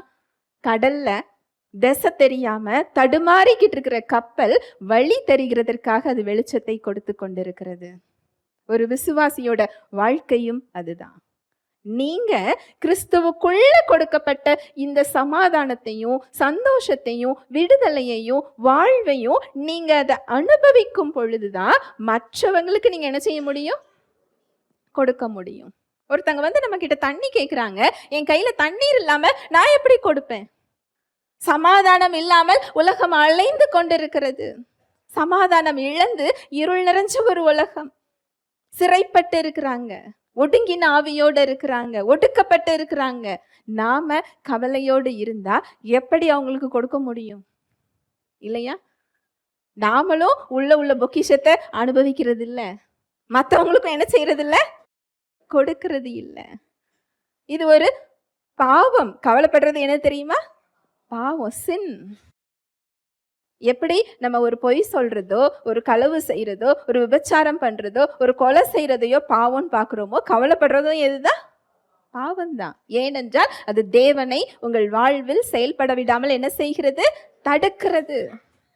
நான் உங்களை விசாரிக்கிறேன், நான் உங்கள் சார்பாக நிற்கிறேன், நான் உங்கள் தேவைகளை சந்திக்கிறேன், நான் உங்களை பலப்படுத்துகிறேன், நான் உங்களை வழி நடத்துகிறேன், உனக்கு முன்பாக நான் போய் கோணலானவைகளை செவ்வையாக்குவேன், உன் சார்பாக நான் செயலாற்றி கொண்டிருக்கிறேன். இந்த வார்த்தையெல்லாம் அவர் சும்மாவா சொல்லி இருக்கிறாரு? நம்ம வாழ்க்கையில செயல்படுத்துவதற்காக அவை சொல்லப்பட்டவை. அவர் உங்களோடு உறவு கொள்ள விரும்புகிறார். காலையில பிள்ளைங்க ஸ்கூலுக்கு கிளம்புறாங்க, அவங்கள நீங்க கொண்டு போய் விட போறீங்க. அந்த பிள்ளை அந்த ஸ்கூல் பேக்கை சுமக்க விடுவோமா, அதை வாங்கி நாம தோல்ல போடுவோமா? ஸ்கூல் பேக்கையும் போடுவோம், லஞ்ச் பேக்கையும் என்ன செய்வோம், கொடுப்போம். ஒரு பாட்டில கூட அந்த குழந்தைய என்ன செய்ய மாட்டோம், சுமக்க விட மாட்டோம், இல்லையா? ஏனென்றால் அது சுமக்கிறத நம்மளால என்ன செய்ய முடியாது, தாங்க முடியாது. நீங்க சுமக்கிறத மட்டும் அவர் எப்படி தாங்கி கொள்ளுவார்? அவரை எப்படி நீங்க ஒரு கல் நெஞ்சமாக பார்க்க முடியும்? அவர் அன்பின் தேவனாக இருக்கிறார். ஒரு வசனம் சொல்லும், மக்கள் நெருக்கப்படும் போது அவர் நெருக்கப்பட்டாரா. உங்க நெருக்கத்தை அவர் எப்படி பார்க்கிறாரா? தன்னுடைய நெருக்கமாக. நீங்க துக்கப்படுறத அவர் பார்க்க முடியாம தான் அவர் இறங்கி வந்து சந்தோஷத்தை அவர் கொடுத்திருக்கிறார். இந்த கவலைப்படுறது அப்படிங்கிறது தேவனுடைய வல்லமையை தடுக்கக்கூடிய ஒரு இடம். இந்த சூழ்நிலையில நான் என்ன பண்ண போறேன்? எலியாவுக்கு காகம் மூலம் போஷிக்கிறார். அங்க பஞ்ச காலத்துல அந்த மாவு பானைக்குள்ள அது என்ன மேஜிக்கா, மந்திரமா, எடுக்க எடுக்க மாவு வர்றது இல்லையா? ஆனா நம்முடைய தேவன் அற்புதமானவர், அதிசயமானவர். எலியாவுக்கு அன்று செய்த அதே தேவன் அதே வல்லமையோடு அதே விருப்பத்தோடு இன்று நமக்குள் வாழ்ந்து கொண்டிருக்கிறார். நாம ஏன் அதை விசுவாசிக்கிறது இல்லை? அவர் செயல்பட விருப்பம் இல்லாமல் இல்லை. நாம விசுவாசிக்க என்ன செய்கிறோம்? தவறுகிறோம். அவரை நம்ப என்ன செய்கிறோம்? தவறுகிறோம். அந்த பாரத்தை தூக்கி நாம என்ன செய்கிறோம்? சுமக்கிறோம். எதிர்பாராத வழிகள்ல. இதெல்லாம் காக்கா சாப்பாடு வந்து கொடுக்குங்கிறது எதிர்பார்க்கிற ஒரு வழியா? இல்ல. எதிர்பாராத நபர்களை கொண்டு, எதிர்பாராத சூழ்நிலைகளில், எதிர்பாராத விதங்களில் அவரால் செயல்பட முடியும். ஏன்னா அவர் அதிசயமானவர். ஹல்லேலூயா, பிரைஸ் தி லார்ட். முடியாத சூழ்நிலைகள்ல, அதாவது இம்பாசிபிள், என்னால இதுக்கு மேல முடியாது, உலகத்துல இதுக்கு தீர்வே இல்லை, இது இப்படிதான் அப்படின்னு சொல்ற இடத்துல அவர் வழியை உண்டு பண்றாராம். அதனாலதான் நீங்க கவலைப்படாதீங்கன்னு சொல்றாரு. வாசிக்கலாம், ஆதியாகமம் 22:13. ஆபிரகாம் தன் கண்களை ஏறெடுத்து பார்க்கும்போது, இதோ பின்னாக புதரிலே தன் கொம்புகள் சிக்கிக் கொண்டிருந்த ஒரு ஆட்டுக்கடாவை கண்டான். அப்பொழுது ஆபிரகாம் போய் கடாவை பிடித்து அதை தன் குமாரனுக்கு பதிலாக தகன பலியிட்டான். 14. ஆபிரகாம் அந்த இடத்துக்கு யெகோவா ஈரே என்று பெயரிட்டான். அதனாலே கர்த்தருடைய பர்வதத்திலே பார்த்து கொள்ளப்படும் என்று இந்நாள் வரைக்கும் சொல்லப்பட்டு வருகிறது. இந்த சம்பவம் நம்ம எல்லாருக்கும் தெரிஞ்ச ஒரு சம்பவம். ஆபிரகாம் அவர் காத்திருந்து வாக்குத்தத்தத்தை பெற்ற வாக்குத்தத்தத்தின் பிள்ளைய தேவன் தகன பலி கேட்கிறார். இத சாராள் கிட்ட சொல்லியிருந்தாங்கன்னா அவங்க என்ன செஞ்சிருக்க மாட்டாங்க? அனுப்பி விட்டுருக்க மாட்டாங்க. வயசான காலத்துல இவருக்கு என்ன ஆயிடுச்சு? ஏதோ புத்தி மாறிட்டுன்னு என்ன செஞ்சிருப்பாங்க? அனுப்பியிருக்க மாட்டாங்க. அவங்க சாரார்ட்ட அவர் என்ன செஞ்சிருக்க மாட்டாரு? சொல்லி இருக்க மாட்டார். இங்க வேலைக்காரர்களோடு கழுதையோடு எல்லாவற்றோடும் அந்த மலைக்கு போறாரு. அவர் அழுது புலம்பிக் கொண்டு அவர் என்ன செய்யல? போகல. நீங்க அவர் அழுது புலம்பிக் கொண்டு போயிருப்பார் நினைச்சீங்கன்னா சத்தியம் அப்படி சொல்லல. தன்னுடைய வேலையாட்கள்கிட்ட சொல்றாரு, நானும் பிள்ளையாண்டானும் போய் பலியிட்டு விட்டு என்ன செய்வோம்? திரும்பி வருவோம். இந்த விசுவாசம் அவருக்கு எங்க இருந்து வந்தது? அவருடைய வார்த்தை சொல்லுது, உன்னோட சந்ததிய பூமியின் தூளை போலவும் வானத்து நட்சத்திரத்தை போலவும் நான் பெருக பண்ணுவேன். இந்த வாக்கு தத்தம் ஆபிரகாமுக்கு மட்டும் கொடுக்கப்படல, கிறிஸ்துவுக்குள் ஆபிரகாமின் சந்ததியாக நமக்கும் என்ன செய்யப்பட்டிருக்கு? கொடுக்கப்பட்டிருக்கு. அந்த வார்த்தை கொடுக்கப்பட்டதுனால அங்கு பலியே இட்டாலும் வாக்குத்தத்தம் பண்ணினவர் உண்மையுள்ளவர், அவரை உயிரோடு எழுப்ப வல்லவர் சொல்லி எங்க பலியிட அவர் என்ன செய்கிறார்? செல்கிறார். இதுக்கு மேல அவரால் எதுவும் செய்ய முடியாது. ஏன்னா கேட்கறது யாரு கேட்கிறா? தேவன் கேட்கிறார். அங்கு என்ன நடக்கு பாருங்க. அந்த பையன் கேட்கிறாரு, ஈசாக்கு கேட்கிறாரு. ஈசாக்கு சின்ன பையன்லாம் இல்லை. ஒரு ஆராய்ச்சி புத்தகத்துல போட்டிருக்கு, கிட்டத்தட்ட அவருக்கு 30 வயசு இருக்கும் அந்த சமயத்துல. சின்ன பிள்ளைன்னா கை காலை கெட்டி என்ன செய்யலாம்? கொண்டு போகலாம். இதுல ஆபிரகாமை விட யாருக்கு விசுவாசம் அதிகம் தேவை? ஈசாக்குக்கு தேவை. அங்க கேட்கிறாரு, எல்லாம் ரெடியா இருக்குதுப்பா, ஆட்டுக்குட்டி இல்லையே. அதை யார் பார்த்து கொள்ளுவார்? தேவன் பார்த்து கொள்ளுவார். அங்க போகிற வரைக்கும் ஆபிரகாம் அதை எதிர்பார்த்திருக்கலாம். தேவன் இப்பொழுது நிறுத்தி விடுவார், இப்பொழுது நிறுத்தி விடுவார், அவர் என்ன செஞ்சிருக்கலாம்? எதிர்பார்த்திருக்கலாம். ஆனா இல்ல, அங்க எல்லாவற்றையும் செய்து ஈசாக்கையும் அங்க படுக்க வச்சு அவரை கத்தி என்ன செய்யறாரா? ஓங்குகிறார். அங்கு அவருடைய தேவை அங்கு சந்திக்கப்படுகிறது. முடியவே முடியாதுன்னு சொல்ற இடத்துல நீங்க அவருடைய வார்த்தைகள் எல்லாம் எடுத்து தியானிச்சு பாருங்களேன். இது ஒரு சம்பவமா ஒரு கதையா வாசிக்காதீங்க. அவர்களுக்கு அங்க வழியே இல்லாத இடத்துல ஒரு வழியை உண்டு பண்ண முடிந்தது என்றால் என் வாழ்விலும் அவரால் என்ன செய்ய முடியும்? செய்ய முடியும். இது ஒரு நிழலாக சொல்லப்பட்டிருக்கு. ஆபிரகாமுக்கும் தேவனுக்கும் இடையே ஒரு உடன்படிக்கை. அந்த உடன்படிக்கை என்றால் உன்னுடையதெல்லாம் என்னுடையது, என்னுடையதெல்லாம் உன்னுடையது. அங்கு ஒட்டுமொத்த மனு குலத்திற்காகவும் ஒரு பலி செலுத்தப்பட வேண்டும், பரிசுத்த ரத்தம் சிந்தப்பட வேண்டும், தேவனுடைய குமாரன் மரிக்க வேண்டும். இதற்கு ஆபிரகாம் அவருடைய பிள்ளைய கொடுக்கணும். அதற்காக தான் அந்த பலியை கேட்கிறார். எப்பொழுது அதை விசுவாசித்து அந்த பலியை அவர் ஒப்பு கொடுக்கிறாரோ, நல்ல கவனிங்க, செயல்கள்ல இல்ல, அந்த இருதயத்துல அந்த ஒப்பு கொடுக்கிறதையே தேவன் பலியாக ஏற்றுக்கொள்ளுகிறார். அவர் செயல்களை அல்ல, எதை பார்க்கிறாரு? இருதயத்தை பார்க்கிறாரு. அங்கு அவர் ஈசாக்கை பலி கொடுக்க ஒப்பு கொடுத்ததினால் அங்கு தேவகுமாரன் கிறிஸ்து அங்கு பலியாக இறங்கி வருகிறார். இப்படிதான் இந்த மீட்பு மனுக்குலத்துக்கு என்ன செய்தது? வந்தது. முடியாத இடத்துல, அந்த இடத்துல ஆட்டுக்குட்டி அதுக்கு முன்னாடி என்ன செஞ்சிருக்காது? இருந்திருக்காது. முடியாத இடத்துல வழியை உண்டு பண்ணுகிறவர். இந்த மக்கள் செங்கடலுக்கு முன்னாடி போய் நிக்கிறாங்க. எந்த பக்கமும் அவங்களால திரும்பி ஓட முடியாது. எந்த பக்கம் போனாலும் இராணுவத்துக்கிட்ட, பார்வோன் கிட்ட அவங்க என்ன செய்து கொள்வார்கள்? மாட்டிக்கொள்ளுவார்கள். வழி இல்ல. மக்கள் புலம்புறாங்க. இந்த இடத்துல எங்களை அழிக்கிறதுக்காக கூட்டிட்டு வந்தீங்கன்னு கேட்குறாங்க. மோசே தேவன் கிட்ட முறையிடுகிறார். நீ என்கிட்ட முறையிடுவது என்ன? உன் கையில கொடுத்திருக்கிற கோலை நீட்டி சமுத்திரத்தை பிளந்து விடு. நம்ம கையில வார்த்தை கொடுக்கப்பட்டிருக்கிறது. ஏன் கவலைப்படாதிருங்கன்னு சொல்றாருன்னா, அதுக்கு என்ன தேவையோ சிலுவையில் செய்து முடித்து விட்டு ஆவியானவர் நமக்குள் இருக்கிறார். அந்த சத்தியத்தின்படி நம்மை நடத்துவதற்கு வார்த்தை நம்முடைய கரங்களில் கொடுக்கப்பட்டிருக்கிறது. அந்த பிரச்சனையை மேற்கொள்ளக்கூடிய அதிகாரத்தை அவர் நமக்கு என்ன செய்திருக்கிறார்? கொடுத்திருக்கிறார். அவருடைய வார்த்தை கொடுக்கப்பட்டிருக்கிறது. அங்க வழியே இல்லாத இடத்துல கடல் அங்க என்ன செய்தா? வழி விடுகிறது. அதே வல்லமை நிறைந்த தேவன் தான் இன்று நமக்குள் இருக்கிறார். இயேசு கிறிஸ்து வசனம் வாசிக்கலாம். எபிரேயர் 10வது அதிகாரம் 19வது வசனம்.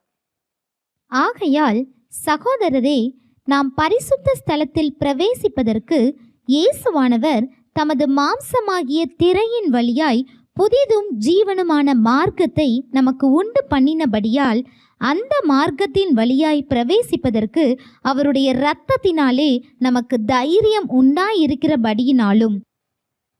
ஆகையால் சகோதரரே, நாம் பரிசுத்த ஸ்தலத்தில் பிரவேசிப்பதற்கு இயேசுவானவர் தமது மாம்சமாகிய திரையின் வழியாய் புதிதும் ஜீவனுமான மார்க்கத்தை நமக்கு உண்டு பண்ணினபடியால், அந்த மார்க்கத்தின் வழியாய் பிரவேசிப்பதற்கு அவருக்கு இரத்தத்தினாலே நமக்கு தைரியம் உண்டாயிருக்கிறபடியினாலும். எப்படி இந்த செங்கடல் முன்னாடி இஸ்ரவேல் மக்கள் வழி தெரியாமல் திகைத்து நின்றார்களோ, எந்த பக்கம் திரும்பினாலும் அவங்க என்ன செய்து கொள்வாங்க? மாட்டிக்கொள்வாங்க. அந்த இடத்துலதான் மனுக்குலம் நின்று கொண்டிருந்தது. தேவனற்ற நிலைமை, நம்பிக்கை இல்லாத நிலைமை, தேவனுடைய வாக்கு தத்தத்திற்கு அந்நியர்களாக இருந்த நிலைமை, ஆவியில் மரித்த நிலைமை. தேவன் கிட்ட நம்மளால என்ன செய்ய முடியாது? போக முடியாது. அவருடைய கிருபையையும் அன்பையும் இரக்கத்தையும் மன்னிப்பையும் பெற முடியாத ஒரு இடத்துல, சபிக்கப்பட்ட இடத்துலதான் மனுக்குலம் நின்று கொண்டிருந்தது. அங்கு இயேசு கிறிஸ்துவின் மாம்சம் கிழிக்கப்பட்டதன் மூலம் அங்கு ஒரு புதிய வழியை அவர் என்ன செய்திருக்கிறார்? உண்டு பண்ணி இருக்கிறார். அங்கு ஏதேன்ல ஒரு வழி அடைக்கப்பட்டது. தேவன்கிட்ட சொல்லக்கூடிய ஒரு வழி என்ன செய்யப்பட்டது? அடைக்கப்பட்டது. இங்கு கிறிஸ்துவின் மூலம் அங்கு ஒரு புதிய வழி என்ன செய்யப்பட்டது? திறக்கப்பட்டது. உங்களால தேவன் கிட்ட தைரியமா என்ன செய்ய முடியும்? போக முடியும். தேவன் வல்லமை உள்ளவரா இருக்கிறாரு. அவருடைய வார்த்தை சொல்லுது, நான் வழியே இல்லாத இடத்துல நான் வழியை என்ன செய்வேன்? உண்டு பண்ணுகிறேன். அவாந்திர வெளியில் ஆறுகளை நான் உண்டு பண்ணுகிறேன். இதோ நான் புதிய காரியத்தை செய்கிறேன், இப்பொழுதே அது தோன்றும். அவருடைய வார்த்தை சொல்லுகிறது. அவரோட ஸ்பெஷல் என்ன தெரியுமா? இந்த பிரச்சனையில எப்படி விடுதலை நம்ம பார்க்கிறோம். ஒரு வார்த்தை சொல்லுது, நான் வழியே இல்லாத இடத்துல என்ன செய்வேன்? வழியை உண்டு பண்ணுவேன். அவருடைய விசேஷமே அதுதான். அவரோட நாமமே அதிசயமானவர் தான். அவர் செயல்படுகிற விதமே வழியே இல்லாத இடத்தில் செயல்படுகிறது தான். நம்ம சொல்றோம் இல்லையா, ரிப்போர்ட் இப்படி வந்துருச்சு, இதுல எப்படி நான் சுகத்தை பார்க்க முடியும்? என் ரிப்போர்ட் இன்னும் மாறலையே, எப்படி ரிப்போர்ட் மாறும்? வழியே இல்லாத இடத்துல அந்த வழியை அவர் என்ன செஞ்சிருவார்? உண்டு பண்ணுவார். அவாந்திர வெளியில ஆறுகள், வண்ணாந்தரத்துல ஆறு ஓடுமா? அங்க தண்ணி குடிக்கிறதுக்கே என்ன கிடையாது? தண்ணி கிடையாது. அங்க என்ன ஓடுமா? ஆறு ஓடுன்னு சொல்றாரு. அதனாலதான் சொல்றாரு, நீங்கள் நாளைக்காக என்ன செய்யாதீங்க, கவலைப்படாதிருங்கள். ஏசாயால ஒரு வசனம் சொல்லப்பட்டிருக்கு. ஏசாயா 49:10. அவர்கள் பசியாய் இருப்பதுமில்லை, தாகமாய் இருப்பதுமில்லை, உஷ்ணமாகிலும் வெயிலாகிலும் அவர்கள் மேல் படுவதுமில்லை. அவர்களுக்கு இறங்குகிறவர் அவர்களை நடத்தி அவர்களை நீரூற்றுகள் இடத்திற்கு கொண்டு போய் விடுவார். அவர்கள் பசியாய் இருப்பதும் இல்லை, தாகமாய் இருப்பதும் இல்லை, உஷ்ணமாகிலும் வெயிலாகிலும் அவர்கள் மேல் படுவதும் இல்லை. ஏனென்றால் அவர்களுக்கு இறங்குகிறவர் அவர்களை நடத்தி கொண்டிருக்கிறார். தேவன் இறங்குகிற தேவனாய் இருக்கிறார். இதெல்லாம் கிறிஸ்துவின் மூலம் இந்த இரக்கத்தை அவர் கொடுத்திருக்கிறார். இந்த இரக்கத்தை நம்ம எதிர்பார்க்க வேண்டும். கெஞ்சி நிற்கக்கூடிய இடத்துல அவர் என்ன செய்யல, வைக்கவில்லை. அறிந்து கொண்டு விசுவாசித்து அந்த இரக்கத்திற்குள் இளைப்பாற அழைக்கிறார். அந்த இளைப்பாறுதலை அனுபவிக்க சொல்லுகிறார். அந்த இரக்கத்தை அனுபவிக்க சொல்றாரு. ஒரு பொருள் உங்க கையில கொடுக்கிறது இன்பத்தை நீங்க பாக்குறதுனால பெற முடியுமா, அனுபவிக்கிறதுனால பெற முடியுமா? அனுபவிக்கிறதுனாலதான் அந்த இன்பத்தை நீங்க பெற முடியும். நம்ம காதால கேட்கிறோம், அந்த வாழ்வு நமக்குள்ளதான் இருக்கு. நமக்கு இறங்குகிறவர் அந்த வாழ்க்கைக்குள்ள நடத்த காத்து கொண்டிருக்கிறார். அதனாலதான் நீங்க கவலைப்படாதீங்கன்னு சொல்றாரு. அங்க உலகத்துல பசி இருக்கலாம், ஆனா நீங்க பசியாக இருப்பது இல்ல. உலகத்துல தாகம் இருக்கலாம், ஆனா விசுவாசி தாகமா இருக்க வேண்டிய அவசியம் இல்ல. வெயிலாகிலும் உஷ்ணமாகிலும் அவர்கள் மேல் படுவதும் இல்லை. வெயில் இருக்கலாம், உஷ்ணம் இருக்கலாம், விசுவாசி அந்த விளைவுல இருக்க வேண்டிய அவசியம் இல்லை. ஏனென்றால் அவர்களுக்கு இறங்குகிறவர் அவர்களை நடத்தி அவர்களை நீரூற்றுகளிடத்திற்கு கொண்டு போய் விடுகிறாரா. ஒரு நீரூற்று இல்லை, அநேக நீரூற்றுகள். ஏன்னா அவர் வழி நடத்துகிற விதம் அது. ஹல்லேலூயா, பிரைஸ் தி லார்ட். அடுத்து அவருடைய இன்னொரு செயல்படுற விதம் நியாயாதிபதிகள் 7:7. அப்பொழுது கர்த்தர் கிதியோனை நோக்கி, நக்கி குடித்த அந்த 300 பேராலே நான் உங்களை ரட்சித்து மீதியானியரை உன் கையில் ஒப்பு கொடுப்பேன். மற்ற ஜனங்கள் எல்லாரும் தங்கள் தங்கள் இடத்திற்கு போக கடவர்கள் என்றார். இந்த சம்பவம் நம்ம எல்லாருக்கும் தெரியும். இந்த அதிகாரத்தை நீங்க எடுத்து வாசிச்சு பார்த்தீங்கன்னா, அங்கு மீதியானியர்கள் இன்னும் நிறைய பேரை கூட்டிக் கொண்டு ஒரு வெட்டுக்கிளிகள் போல ஒரு கூட்டத்தோடு படையெடுத்து வந்திருப்பாங்க. இங்க கிதியோனை அழைத்து உன் மூலம்தான் நான் ரட்சிக்க போறேன்னு சொல்றாரு. உடனே கிதியோன் என்ன செய்யறாரு, நிறைய பேரை சண்டை போடுறதுக்கு திரட்டுறாரு. கிட்டத்தட்ட ஒரு 24,000 23,000 வீரர்களை என்ன செய்யறாரு, திரட்டி கொண்டு வருகிறார். உடனே தேவன் சொல்றாரு, இவர்களை ரட்சித்தது என் பலத்தினால் என்று நீங்கள் சொல்லாதபடிக்கு இதுல நான் ரட்சிக்கிறதுக்கு இவங்க எப்படி இருக்கிறாங்க, இந்த தொகை எப்படி இருக்கு, அதிகமா இருக்கு. இவ்வளவு பேரை கொண்டு நான் என்ன செய்ய போறது இல்ல, ரட்சிக்க போறது இல்லை. இந்த வசனம் சொல்லுது பாருங்க. அப்பொழுது கர்த்தர் கிதியோனை நோக்கி, நக்கி குடித்த அந்த 300 பேரால ஒரு டெஸ்ட் வேற வைக்கிறாரு. ஒரு ஆற்றங்கரைக்கு கூட்டிட்டு போய் அதுல முழங்கால் போட்டு நார்மலா குடிக்கிறவங்க வேண்டாம், அந்த தண்ணிய நக்கி குடிக்கிறவங்கள நீ என்ன செய்ய, தேர்ந்தெடுத்துக்கொள். எதனால நினைக்கிறீங்க? தண்ணி குடிக்க கூட என்ன செய்யல, தெரியல. அப்படிப்பட்டவர்களை கொண்டுதான் அவர் ரட்சிக்கிறார். ஏனென்றால் என் புயம் இதை செய்தது என்று ஒருவரும் பெருமை பாராட்டாத படிக்கு பலவீனரையும் பைத்தியமானவைகளையும் ஒதுக்கப்பட்டவைகளையும் நிராகரிக்கப்பட்டவைகளையும் அவர் தெரிந்தெடுக்கிறார். ஹல்லேலூயா, பிரைஸ் தி லார்ட். அப்பொழுது கர்த்தர் கிதியோனை நோக்கி, நக்கி குடித்த அந்த 300 பேராலே நான் உங்களை ரட்சித்து மீதியானரை உன் கையிலே ஒப்பு கொடுப்பேன். மற்ற ஜனங்கள் எல்லாரும் தங்கள் தங்கள் இடத்திற்கு போக கடவர்கள் என்றார். நம்ம சூழ்நிலையில நம்ம பார்க்கிறோம் இல்லையா, இதை மேற்கொள்றதுக்கு என்கிட்ட பலம் இல்லையே, இது இப்படி சொல்லிட்டாங்க, ரிப்போர்ட் இப்படி தானே இருக்கு, என்னோட சூழ்நிலை இப்படி தானே இருக்கு, என் சரீரம் இப்படி தானே இருக்கு, இந்த உறுப்பு இப்படி தானே பாதிக்கப்பட்டிருக்கு, எனக்கு வருமானம் வர்றதுக்கு வழியே இல்லையே, இந்த நபர் மாறுகிறதுக்கு சூழ்நிலையே இல்லையே. ஆனா தேவன் நம்முடைய பலத்தை கொண்டு ரட்சிக்கிற தேவன் அல்ல, அவருடைய பலத்தை கொண்டு அவர் ரட்சிக்கிறவராய் இருக்கிறார். அதனாலதான் சொல்றாரு, நீங்கள் கவலைப்படாதிருங்கள். நமக்கு ஏன் கவலை வருது? நான் என்ன செய்ய போறேன்?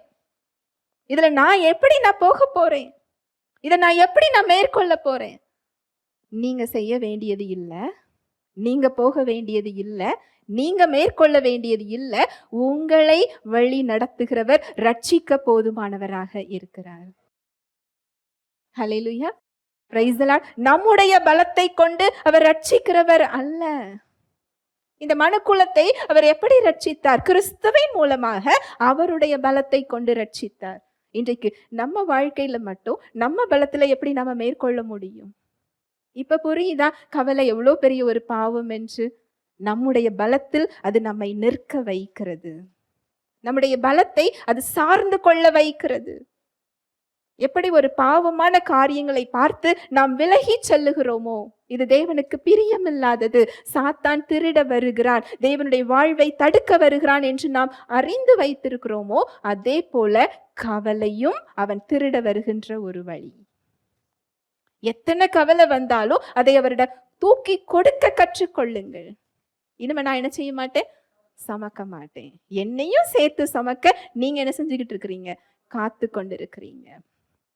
இன்னும் நிறைய சம்பவங்களை சொல்லலாம், சொல்லிக்கொண்டே போகலாம். ரூத்து எல்லாமே இழந்த நிலைமை, அதுக்கு மேல ஒண்ணுமே இல்லை. அவங்க வாழ்க்கை மறுபடியும் துளிர்க்கிறதுக்கு அங்க சூழ்நிலையே கிடையாது. சாப்பிட்றதுக்கு கூட என்ன கிடையாது? வழி கிடையாது. போவாசுடைய கண்கள்ல தயவு கிடைக்குது, சாப்பாடு தானியம் கிடைக்குது, பாதுகாப்பு அவங்களுக்கு கிடைக்குது. அது மாத்திரம் இல்ல, போவாசே அவங்களுக்கு ஒரு புதிய வாழ்வை என்ன செய்யறாரு? கொடுக்கிறாரு. அப்படி இழந்து போன எல்லாவற்றையும் அவரால் திருப்பி தர முடியும்.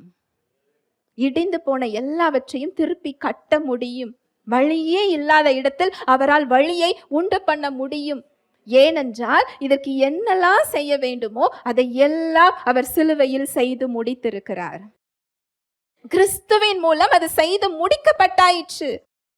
வசனம் சொல்கிறது, எபிரேயர் 12:22-23-24.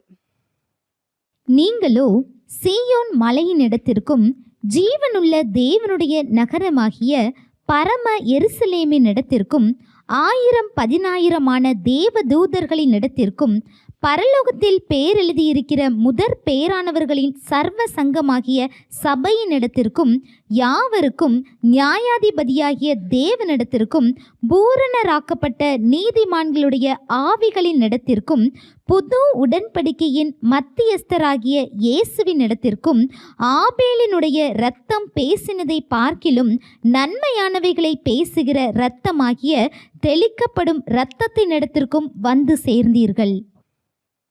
இது ஒரு பெரிய சத்தியம். நான் கொஞ்சம் சுருக்கமா சொல்றேன். சீயோன் மலை அப்படிங்கிறது, அங்கு மோசே அந்த நியாயப்பிரமாண கட்டளையை வாங்குகிறதற்காக அவர் போறாரு. அந்த மலை பக்கத்துல எந்த மக்களும் வரக்கூடாது என்று தேவன் எச்சரிக்கிறார். ஒரு எல்லையை நிர்ணயித்துக்கொள், ஏனென்றால் நான் பரிசுத்தராக இருக்கிறேன். யாரும் அதை தொட்டா என்ன செஞ்சிருவாங்க? இறந்து போயிடுவாங்க, மரித்து போயிடுவாங்க. திரும்ப திரும்ப சொல்வாரு, நீ மக்கள் கிட்ட சொல்லிட்டியா? நீ இதை சொல்லிட்டியா? நீங்க யாத்திராகமம் 19வது அதிகாரத்தை எடுத்து வாசிச்சு பார்த்தீங்கன்னா தேவனுடைய அன்பு அதுல தெரியும். தேவனுடைய பிரசன்னத்திற்கு மனிதர்களால் செல்ல முடியாது. இன்றைக்கு சீயோன் மலைக்கு மாத்திரம் இல்ல, நம்ம எங்க போறோமா? ஜீவனுள்ள தேவனுடைய நகரமாகிய பரம எருசலேமுக்கே நாம போய் சேர்ந்துட்டோம். எப்பேற்பட்ட ஒரு செயல் இல்லையா? நம்முடைய மீட்பின் வல்லமை, மீட்பின் பொக்கிஷம் என்ன நமக்கு இன்னும் என்ன செய்யறது இல்ல, தெரியல. சீயோன் மலைக்கு நம்ம தைரியமா என்ன செய்யலாம்? போகலாம். அந்த சீயோன் மலையே இன்று நமக்குள் தான் இருக்கு. அந்த பிரசன்னம் நமக்குள்ளதான் இருக்கு. அந்த சீயோன் மலையினிடத்திற்கும் ஜீவனுள்ள தேவனுடைய நகரமாகிய பரம எருசலேம் இடத்திற்கும் 1000-10,000 தேவ தூதர்களினிடத்திற்கும். சம்பவங்கள் சொல்லணும்னா ஏராளம் சொல்லலாம். 2 ராஜாக்கள்ல ஒரு அதிகாரத்துல சொல்லப்பட்டிருக்கும், எசேக்கியா ராஜாவை எதிர்த்து அநேக எதிரிகள் சண்டை போட வருவாங்க. அவங்க சண்டை போட வந்தது மாத்திரம் இல்ல, அவங்க ரொம்ப கேவலமான தூஷணமான வார்த்தைகளால நிந்திக்கிறாங்க. தேவனையும் அந்த ராஜாவையும் மக்களையும் என்ன செய்யறாங்க? நிந்திக்கிறாங்க. ஏனென்றால் அங்க சுற்றி உள்ள எல்லா ஜனங்களையும் அவங்க ஜெயித்து விட்டு அவங்க இஸ்ரேல் நாட்டுக்கு என்ன செய்யறாங்க? வராங்க. அப்படி வரும் பொழுது அங்க ஏசாயா தீர்க்கதரிசியின் மூலம் அங்க ஒரு வார்த்தையை தேவன் கொடுக்கிறார். இந்த யுத்தத்துல அவன் என்ன செஞ்சிருவான்? தோற்று போய் விடுவான். அவன் வந்த வழியாக சென்று விடுவான். இந்த யுத்தத்தை நீங்க செய்ய மாட்டீங்கன்னு சொல்லி ஒரு வார்த்தையை கொடுக்கிறார். அதற்கு அடுத்த நாளே ஒரு தூதன், அதை வாசிக்கலாம், 2 ராஜாக்கள் 19வது அதிகாரம் 35வது வசனம். அன்று ராத்திரியில் சம்பவித்தது என்னவென்றால், கர்த்தருடைய தூதன் புறப்பட்டு அசிரியரின் பாளையத்தில் 180,000 பேரை சங்கரித்தான். அதிகாலமே எழுந்திருக்கும்போது இதோ அவர்கள் எல்லாரும் செத்த பிரேதங்களாய் கிடந்தார்கள். இந்த 2 அதிகாரம் 18, 19 எடுத்து நீங்க வாசிச்சு பார்த்தீங்கன்னா, இது ஒரு பெரிய ஒரு கடினமான ஒரு சூழ்நிலை. ஒரு ஏராளமான எதிரி கூட்டம் இஸ்ரவேல் நாட்டை சண்டை போடுறதுக்காக என்ன செஞ்சிட்டு இருக்கிறாங்க? எதிர்த்து நின்று கொண்டிருக்கிறார்கள். அந்த ராஜா எல்லாரையும் ஜெயித்து விட்டு எசேக்கியா ராஜாவை ஜெயிக்கிறதுக்காக என்ன செய்திருக்கிறார்? வந்து நிற்கிறார். அங்கு அதிகாலமே கர்த்தருடைய தூதன் புறப்பட்டு அசிரியரின் பாளையத்தில், நல்ல கவனிங்க, ஒரு தூதன் 185,000 பேரை சங்கரித்தார். இன்றைக்கு எபிரேயர்ல அந்த வசனத்தை எடுத்துக்கோங்க. எபிரேயர் 12:22.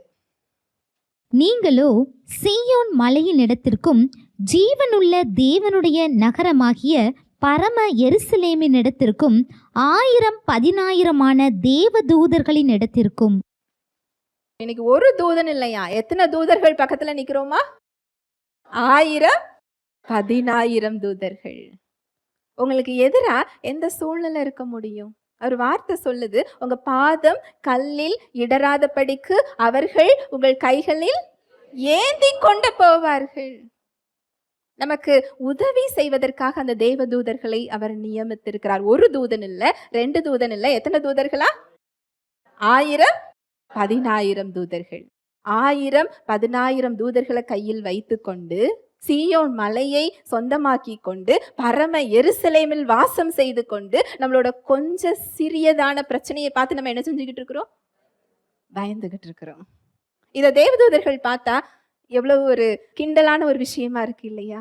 கேலி கூத்தா தெரியும் அவங்களுக்கு. இந்த விசுவாசிக்கு அவர் யார் என்று என்ன செய்யல, தெரியவில்லையே. அத்தனை பரலோக குடும்பமும் நமக்கு உதவி செய்யறதுக்கு எப்படி இருக்குதா? காத்து கொண்டிருக்கிறது. இது பொல்லாங்கான உலகம்தான். ஆனா இந்த பொல்லாங்கான உலகத்தை மேற்கொள்ள வைக்கின்ற தேவ வல்லமை பொருந்தி அவருடைய ராஜ்யம் நமக்கு காத்து கொண்டிருக்கிறது. அடுத்த வசனம் சொல்லுது பாருங்க, 23.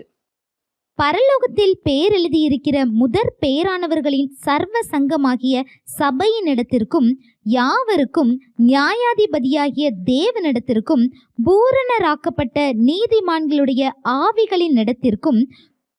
அப்படின்னா என்ன அர்த்தம் தெரியுமா? மோசே கூட, அப்ரஹாம் கூட, தாவீது ராஜா கூட, யோசேப்பு கூட, தானியேல் கூட, அப்போஸ்தலனாகிய பவுல் கூட, அப்போஸ்தலர்கள் கூட நம்ம போய் என்ன செஞ்சிட்டோமா? சேர்ந்து விட்டோம். அவங்கெல்லாம் செஞ்ச செயல்ல ஒரு செயல் கூட நாம இன்னும் என்ன செய்யல. இந்த நீதிமான் அப்படிங்கிற இடம் நமக்கு எப்படி வந்தது? இலவசமாக, கிருபையாக. இப்பேற்பட்ட ஒரு ஸ்தானத்தை அவர் நமக்கு என்ன செய்திருக்கிறார்? கொடுத்திருக்கிறார். அடுத்த வசனம், புது உடன்படிக்கையின் மத்தியஸ்தராகிய இயேசுவின் இடத்திற்கும் ஆபேலினுடைய இரத்தம் பேசினதை பார்க்கிலும் நன்மையானவைகளை பேசுகிற இரத்தமாகிய தெளிக்கப்படும் இரத்தத்தின் இடத்திற்கும் வந்து சேர்ந்தீர்கள். புது உடன்படிக்கையின் மத்தியஸ்தராகிய இயேசுவினிடத்திற்கு நீங்கள் வந்தீர்கள்னு சொல்லுது. அடுத்து சொல்லப்பட்டிருக்கு பாருங்க, ஆபேலினுடைய இரத்தம் பேசினதை பார்க்கிலும் நன்மையானவைகளை பேசுகிற இரத்தமாகிய தெளிக்கப்படும் இரத்தத்தினிடத்திற்கும் வந்து சேர்ந்தீர்கள். அங்க ஆபேலுடைய ரத்தம் பேசியது. என்ன பேசியது? எனக்கு ஒரு நீதி வேண்டும், நியாயம் வேண்டும். அது என்ன செஞ்சது? கேட்டது. நான் என்ன பாவம் செஞ்சேன்? நான் தவறே செய்யாம நான் என்ன செய்யப்பட்டேன்? கொலை செய்யப்பட்டேன். எனக்கு என்ன வேணும்? நீதி வேண்டும். ஆனா இயேசு கிறிஸ்துவின் ரத்தம் எதை பேசுது அப்படின்னா, நன்மையானவைகள், உங்களுக்குரிய நன்மையானவைகளை அது என்ன செஞ்சுக்கிட்டு இருக்கு? பேசி கொண்டிருக்கிறது. இவர்களுக்காக நான் மரித்தேன், இவருடைய பாவங்களுக்காக நான் பாவத்தை என்ன செஞ்சேன்? சுமந்தேன். நான் அடிக்கப்பட்டேன், நொறுக்கப்பட்டேன். என் பிள்ளைகளுடைய ஆக்கினைகளை நான் ஏற்றுக்கொண்டேன். இந்த ஆக்கினைகளை அவர்கள் சுமக்க தேவையில்லை. அவங்க மன்னிக்கப்பட்டிருக்கிறாங்க, விடுவிக்கப்பட்டிருக்கிறாங்க, விடுதலையை பெற்றிருக்கிறாங்க, புது வாழ்வை பெற்றிருக்கிறாங்கன்னு சொல்லி நன்மையானவைகளை அது பேசி கொண்டிருக்கிறது. இதெல்லாம் நமக்கு இன்னும் என்ன செய்யறது இல்ல, தெரியறது இல்ல. நான் தனிமையாக விடப்பட்டிருக்கிறேன், எனக்கு யாரும் இல்லை, எனக்கு பலம் இல்லை, இதுல எப்படி எனக்கு ரட்சிப்பு வரும்? தேவன் உங்கள் பலத்தை கொண்டு ரட்சிக்கிற தேவன் அல்ல. வண்ணாந்தரத்துல வழியை உண்டு பண்ணுகிறவராய் இருக்கிறார். எதிர்பாராத இடங்கள்ல, எதிர்பாராத நபர்களை கொண்டு, எதிர்பாராத சூழ்நிலைகள்ல அவர் செயல்பட போதுமானவராக இருக்கிறார். உங்களை பார்த்து கொண்டே இருக்கிறார். அவரை நாம தான் என்ன செய்யணும், பார்க்கணும். ஆகாரை போல என்னை காண்பவரை நானும் கண்டேன். ஆபிரகாமை போல யெகோவா ஈரே, கர்த்தருடைய பர்வதத்தில் பார்த்து கொள்ளப்படும், கர்த்தருடைய பர்வதத்துல பார்த்து கொள்ளப்படும். அப்படின்னா என்ன அர்த்தம் தெரியுமா? உங்க பிரச்சனையை தூக்கி அவர் கையில கொடுக்கணும். இது ஒரு பெரிய இளைப்பாறுதல். இதை நீங்க அனுபவிச்சு பாருங்க. ஒவ்வொரு பிரச்சனையையும் அவர் கையில நீங்க தூக்கி கொடுத்து பாருங்க, அந்த இளைப்பாறுதலை உங்களால அனுபவிக்க முடியும். இது ஒரு எக்ஸ்பீரியன்ஸ் தான், அனுபவம் தான். நீங்க சத்தியத்தை அறிந்து கொள்றதுனால இல்ல, அது அறிக்கை பண்றதுனால இல்ல, அதுல நீங்க செயல்படும் பொழுதுதான் அந்த இளைப்பாறுதலுக்குள்ள நீங்க என்ன செய்ய முடியும், போக முடியும். Faith in action. விசுவாசத்தை எப்படி செயல்படுத்துறது? உங்க பிரச்சனையை தூக்கி அவர்கிட்ட என்ன செய்யணும், கொடுக்கணும். இனிமே நான் என்ன செய்ய மாட்டேன், சமக்க போறது இல்லை. எத்தனை பிரச்சனை வந்தா இல்லை என்ன, வருத்தப்பட்டு பாரம் சுமக்கிறவர்களே, நீங்கள் எல்லோரும் என்னிடத்தில் வாருங்கள், நான் உங்களுக்கு இளைப்பாறுதலை தருகிறேன். அவர்கிட்ட கொடுக்க சொல்றாரு, சப்மிட் பண்ண சொல்றாரு. இனிமே நீங்க என்ன செய்யாதீங்க, சமக்காதீங்க. என் வார்த்தையை நீங்க எடுத்துக்கொள்ளுங்கள், அது மெதுவாயும் லகுவாயும் இருக்கிறது. உங்க சுமையை நீங்க என்கிட்ட கொடுத்துட்டு என் வார்த்தையை நீங்க என்ன செய்யுங்க, எடுத்துக்கொள்ளுங்கள். ஹல்லேலூயா, பிரைஸ் தி லார்ட். அந்த இளைப்பாறுதலுக்குள்ள எப்படி போறது? மார்த்தாள் மரியாள். ஏசு கிறிஸ்து அவங்க வீட்டுக்கு போறாரு. மார்த்தாள் நல்ல செயல்தான். ஏசு கிறிஸ்துவுக்கும் அவருடைய சீஷர்களுக்கும் உணவு என்ன செய்யறாங்க, தயாரிக்கிறாங்க. ஆனா மரியாள் என்ன செய்யறாங்க, பாதத்துல அமர்ந்து அவருடைய வார்த்தையை கேட்கிறாங்க. இது நம்ம எல்லாருக்கும் வர்ற ஒரு வருத்தம் தான். நான் மட்டும் வேலை செஞ்சுக்கிட்டு இருக்கிறேன், அவ உட்கார்ந்துருக்காளே, அவளையும் வேலை செய்ய சொல்லக்கூடாதா? அங்க அவர்கிட்ட அவங்க கம்ப்ளைண்ட் பண்றாங்க. அதுக்கு ஏசு கிறிஸ்து என்ன சொன்னாரு? உங்க அக்கா சொன்ன மாதிரியே போய் செய்யுமான்னு சொன்னாரா? என்ன சொன்னாரு? தன்னை விட்டு எடுபடாத நல்ல பங்கை தெரிந்து கொண்டாள். ஏன் அப்படி சொல்றாரு? அவங்க நல்ல விஷயம் தானே பண்றாங்க. முதலாவது தேவனுடைய பலத்தை பெற்று கொண்டால்தான் தேவனுக்கு ஊழியம் செய்ய முடியும். உங்க அன்றாட வேலைகளை நீங்க பார்க்க முடியும். காலையிலேயே அவருடைய பலத்தை நீங்க பெற்றுக்கொண்டீர்கள் என்றால்தான் அவருடைய பலத்துல இந்த சூழ்நிலைகளையும் உலகத்தையும் நீங்கள் எதிர்கொள்ள முடியும். அவருடைய பலம் தேவை. அவருடைய சமூகத்துல அமர்ந்திருக்க கற்றுக்கொள்றது, நல்ல பங்கை தெரிந்து கொள்றது. நீங்கள் அமர்ந்திருந்து நானே தேவன் என்று அறிந்து கொள்ளுங்கள். அங்க மார்த்தாளுக்கு தெரியும், 5 அப்பம் 2 மீனை பல்லாயிரக்கணக்கானோருக்கு அவர் பெருக செய்து கொடுத்தார் என்று தெரியும். அங்க அவருடைய பாதத்தில் அமர்ந்து சத்தியத்தை அவர் கேட்டிருந்தால் அங்கும் ஒரு அற்புதம் என்ன செஞ்சிருக்கும், நடந்திருக்கும். அந்த உலக வேலையானது, உலக பழுவானது அந்த வார்த்தையை கேட்க விடாமல் தடுக்கிறது. அநேகருக்கு இது ஒரு பிரச்சனை. நான் ஓடுகிற ஓட்டத்திலையும் நான் செய்யற செயல்லையும் நான் ரொம்ப பிஸி, எனக்கு அவ்வளோ பெரிய வேலை இருக்கு, எனக்கு சத்தியத்தை கேட்க நேரம் இல்லை, தியானிக்க நேரம் இல்லை, அவருடைய வார்த்தையை அறிந்து கொள்ள எனக்கு நேரம் இல்லை. அதனாலதான் கவலையை சுமந்து கொண்டிருக்கிறோம். முதலாவது தேவனுடைய ராஜ்யத்தையும் அவருடைய நீதியையும் தேடுங்கள். உங்க பிரச்சனை இல்லாம இருக்கும் போதுன்னு சொல்லல, பிரச்சனைகளுக்கு மத்தியில். நீங்க கவலைப்படாம இருக்கும் போதுன்னு சொல்லல, உங்க கவலைகளுக்கு மத்தியில், உங்களோட சூழ்நிலைகளுக்கு மத்தியில். நேரம் இல்லை அப்படின்னு சொல்லிட்டு நம்முடைய அன்றாட தேவைகளை செய்யாம இருக்கிறோமா? செய்யாம இருக்கிறோமா? இல்லை. ஒரு திருமண வீடு வருது, போகாம இருக்கிறோமா? இல்லை. ஒருத்தரங்களை பார்க்க வேண்டியது இருக்கு, நான் ரொம்ப பிஸின்னு சொல்றோமா? இல்லை. அந்த வேலையெல்லாம் எப்படி நடக்குது? ஒழுங்கா நடக்குது. அவருக்கு கொடுக்குற நேரத்தை தான் நம்ம என்ன செய்யறோம், கை வைக்கிறோம். நான் பிஸி, எனக்கு என்ன இல்லை, நேரம் இல்லை. நீங்க அதுக்கு முதல்ல நேரம் கொடுத்து பாருங்க, மற்றதெல்லாம் இயல்பாகவே மாறுறத உங்களால பார்க்க முடியும். முதலாவது அவருடைய ராஜ்யம், அவருடைய பாதத்துல அமர்றது, சத்தியத்தை அறிந்து கொள்றது. கிறிஸ்துவுக்குள்ள நான் யாரு? இந்த வெளிச்சத்துல உங்களுக்கு தேவனை பார்க்க தெரியவில்லை என்றால் அந்த இளைப்பாறுதலுக்குள்ள உங்களால என்ன செய்ய முடியாது? போக முடியாது. ஒரு பயத்தோடு தான் அவர்கிட்ட போகணும். என்ன அவர் நேசிக்கிறாரா இல்லையா? எனக்கு கொடுப்பாரா கொடுக்க மாட்டாரா? இதெல்லாம் நான் இப்படிதான் போகணுமா? அவர் ஒரு தூரத்துல ஒரு ஹெட் மாஸ்டர் மாதிரி தான் என்ன செஞ்சிட்டு இருப்போம்? பார்த்து கொண்டு இருப்போம். அன்பான தகப்பனை ஒரு பிரம்பு வச்சிருக்கிறவர் மாதிரி தான் என்ன செய்வோம்? பார்த்து கொண்டு இருப்போம். ஹல்லேலூயா, பிரைஸ் தி லார்ட். யுத்தம் உங்களுடையதல்ல, யுத்தம் என்னுடையது. நீங்கள் நின்று இன்றைக்கு நான் செய்யும் ரட்சிப்பை பாருங்கள். இன்று கண்ட எகிப்தியனை இனி நீங்க என்ன செய்ய மாட்டீங்க? பார்க்க மாட்டீங்கன்னு சொல்றாரு. ஒவ்வொரு கவலையும் ஒரு யுத்தம் தான். அந்த யுத்தத்தை நீங்க செய்யாதீங்க, உங்க சார்பில் யார் செய்யறேன்? நான் செய்யறேன்னு சொல்றாரு. தரித்து நிக்க சொல்றாரு. தரித்து நிக்கிறதுனா விசுவாசத்துல நிக்கிறது. தரிசிச்சு நடவாமல் விசுவாசித்து நடக்கிறது. அவருடைய பாதத்தில் அமராம, அவரை அறிந்து கொள்ளாம, சத்தியத்தை தெரிந்து கொள்ளாம நம்ம விசுவாசிச்சு நடக்க நமக்கு வராது. ஆவிக்குரிய விதியில நம்மளால செயல்பட முடியாது. அந்த யுத்தத்தை அவர் கையில என்ன செய்ய முடியாது? கொடுக்க முடியாது. நீங்க போராடாதீங்க, நான் போராடுறேன்னு சொல்றாரு. இந்த யுத்தத்தை நான் செய்யறேன், நீங்க போராடாதீங்க. ஹல்லேலூயா, பிரைஸ் தி லார்ட். ஒரே ஒரு சாட்சி மட்டும் சொல்லி முடிக்கிறேன். இந்த சாட்சி நான் ஏற்கனவே சொல்லி இருந்திருக்கிறேன், ஆனாலும் ரொம்ப ஒரு அழகான ஒரு சாட்சி. ஒரு பொண்ணு அவளோட சின்ன குழந்தைக்கு ஹெர்னியா அப்படின்னு சொல்லி ஒரு பிரச்சனை, அதை ஓப்பன் பண்ணி தான் பண்ணணும்னு சொல்லிட்டாங்க. ஏன்னா அது ஒரு முத்தின ஸ்டேஜில் இருக்குன்னு சொல்லி டாக்டர் சொல்லியிருக்கிறாங்க. அந்த பொண்ணுக்கு நான் ஃபோன் பண்ணிக்கிட்டே இருக்கிறேன். அந்த பொண்ணு ஃபோனை எடுக்கலை. ஏன்னா நான் ஹாஸ்பிட்டல் போகணும், அந்த ஸ்கேன் பண்ணணும், இந்த ரிப்போர்ட் எடுக்கணும், டாக்டர் போகணும், இந்த மாதிரி நிறைய காரணங்கள் அந்த பொண்ணு சொல்லிக்கிட்டே இருந்தா. எனக்கு ஒரு சில காரியங்களை ஆவியானவர் உணர்த்தினா அதை செய்யாமல் இருக்க முடியாது. அந்த பொண்ணுகிட்ட பேச சொல்லிக்கிட்டே இருக்கிறாரு, அவள் என்ன செய்யலை? ஃபோனை எடுக்கலை. கிட்டத்தட்ட ஒரு 10 நாளாக நான் அவளை தொடர்ந்து ஃபோன் பண்ணுறேன், அவள் என்ன செய்யலை? எடுக்கலை. ஆனால் ஆவியானவர் பேச சொல்கிறாரு. ஒரு 10 நாள் கழித்து அந்த ஃபோனை அவள் எடுக்கிறா. அக்கா சாரி, நான் வேண்டுமென்றே நான் செய்யலை, என்னால் உங்கள் ஃபோனை என்ன செய்ய முடியல? எடுக்க முடியல. என்னோட நிலைமை அப்படி இருக்குது. ஒவ்வொரு நாளும் நான் இந்த இடத்துக்கு போக வேண்டியது இருக்குது. அவள் கணவனோடு சேர்ந்து இல்லை, அந்த பெண் தனியாக இருக்கிறாள். ஸோ நான் தான் ட்ரீட்மெண்ட்டுக்கெல்லாம் என்ன செய்கிறேன்? நான் போய் கொண்டு இருக்கிறேன். உடனே நான் சொன்னேன், ஆப்ரேஷன் என்றைக்கு அப்படின்னு கேட்கும்போது, நாளை மறுநாள், இன்னும் ஒரு நாள் இருக்கிறது. நான் தந்ததை நீ என்ன செய்ய? கேளு. இப்படி ஓட வேண்டிய அவசியம் இல்லை.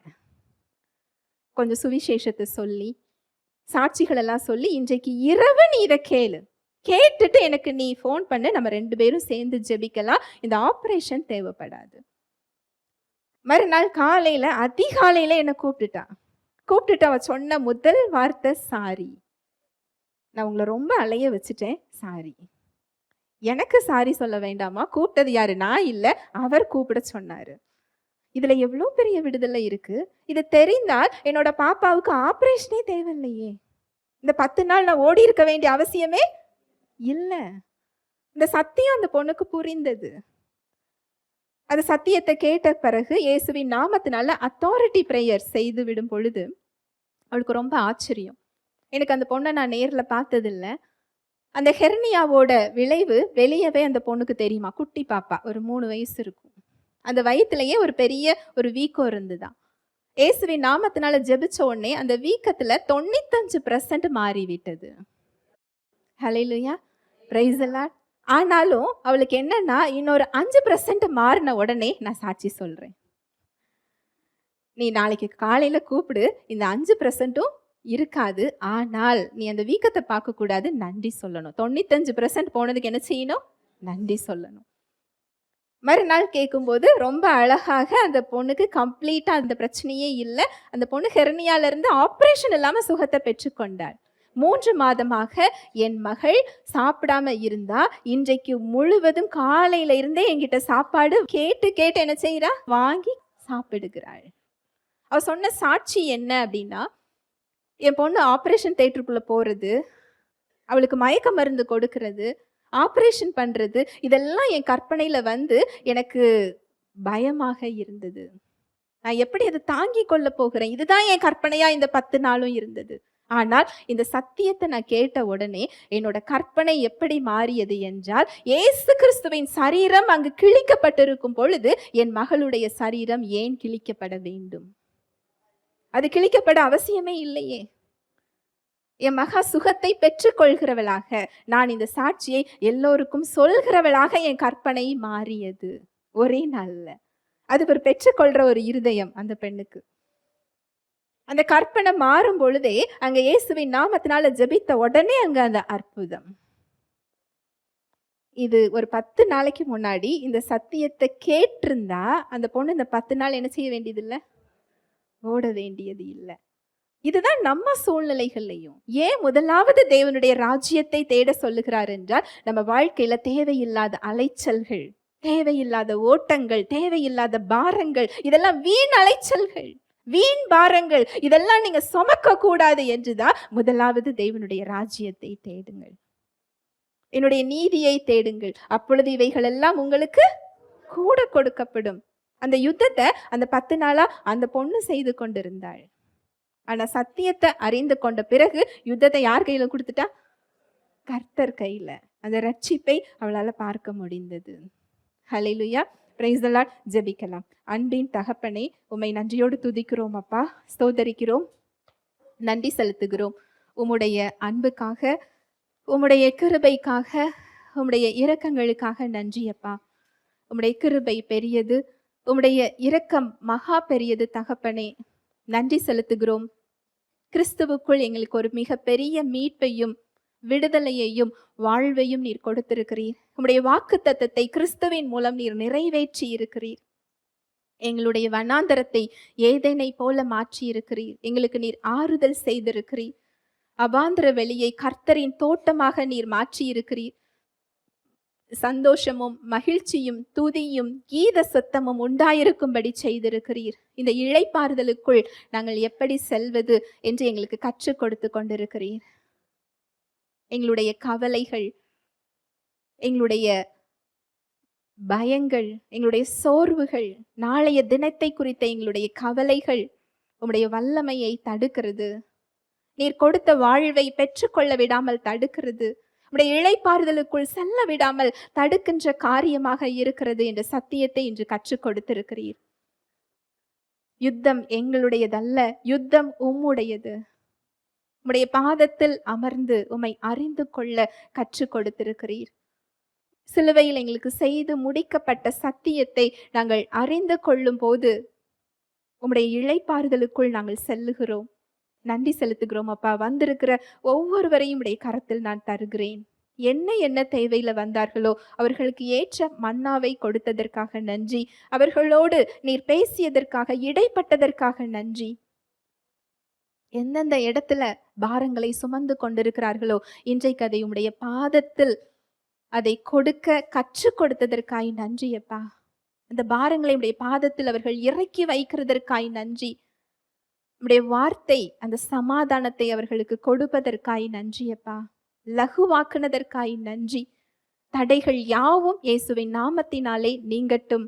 வழியே இல்லாத இடத்தில் வழியை உண்டு பண்ணுகிற தேவன், அவாந்தர வெளியில் ஆறுகளை உண்டு பண்ணுகிற தேவன், எங்களுடைய பலத்தின்படி அல்ல உம்முடைய பலத்தின்படி ரட்சிக்கிற தேவன், எங்களுடைய கையில் உள்ள காரியங்களை வைத்து அல்ல உம்முடைய ஐஸ்வர்யத்திலிருந்து எங்கள் தேவைகளை சந்திக்கிற தேவன், அவர்களுடைய தேவைகளை சந்திக்கிறதற்காய் நன்றி அப்பா. கையின் பிரயாசங்கள் ஆசீர்வதிக்கப்பட்டதற்காய் நன்றி. தடைகள் யாவும் இயேசுவின் நாமத்தினாலே நீங்கட்டும். வாழ்நாள் எல்லாம் நன்மையும் கிருபையும் அவர்களை பின்தொடரட்டும். தேவ அன்பு, தேவ வாழ்வு, தேவ சமாதானம், தேவ சுகம் ஒவ்வொருவரது இருதயம், சிந்தனைகளை கிறிஸ்து இயேசுவுக்குள்ளாய் காத்து கொள்கிறதற்காய் நன்றி செலுத்துகிறேன். இயேசுவின் நாமத்தினாலே ஆசிர்வதிக்கிறேன். இயேசுவின் மூலம் ஜெபிக்கிறேன் நல்ல பிதாவே, ஆமேன்.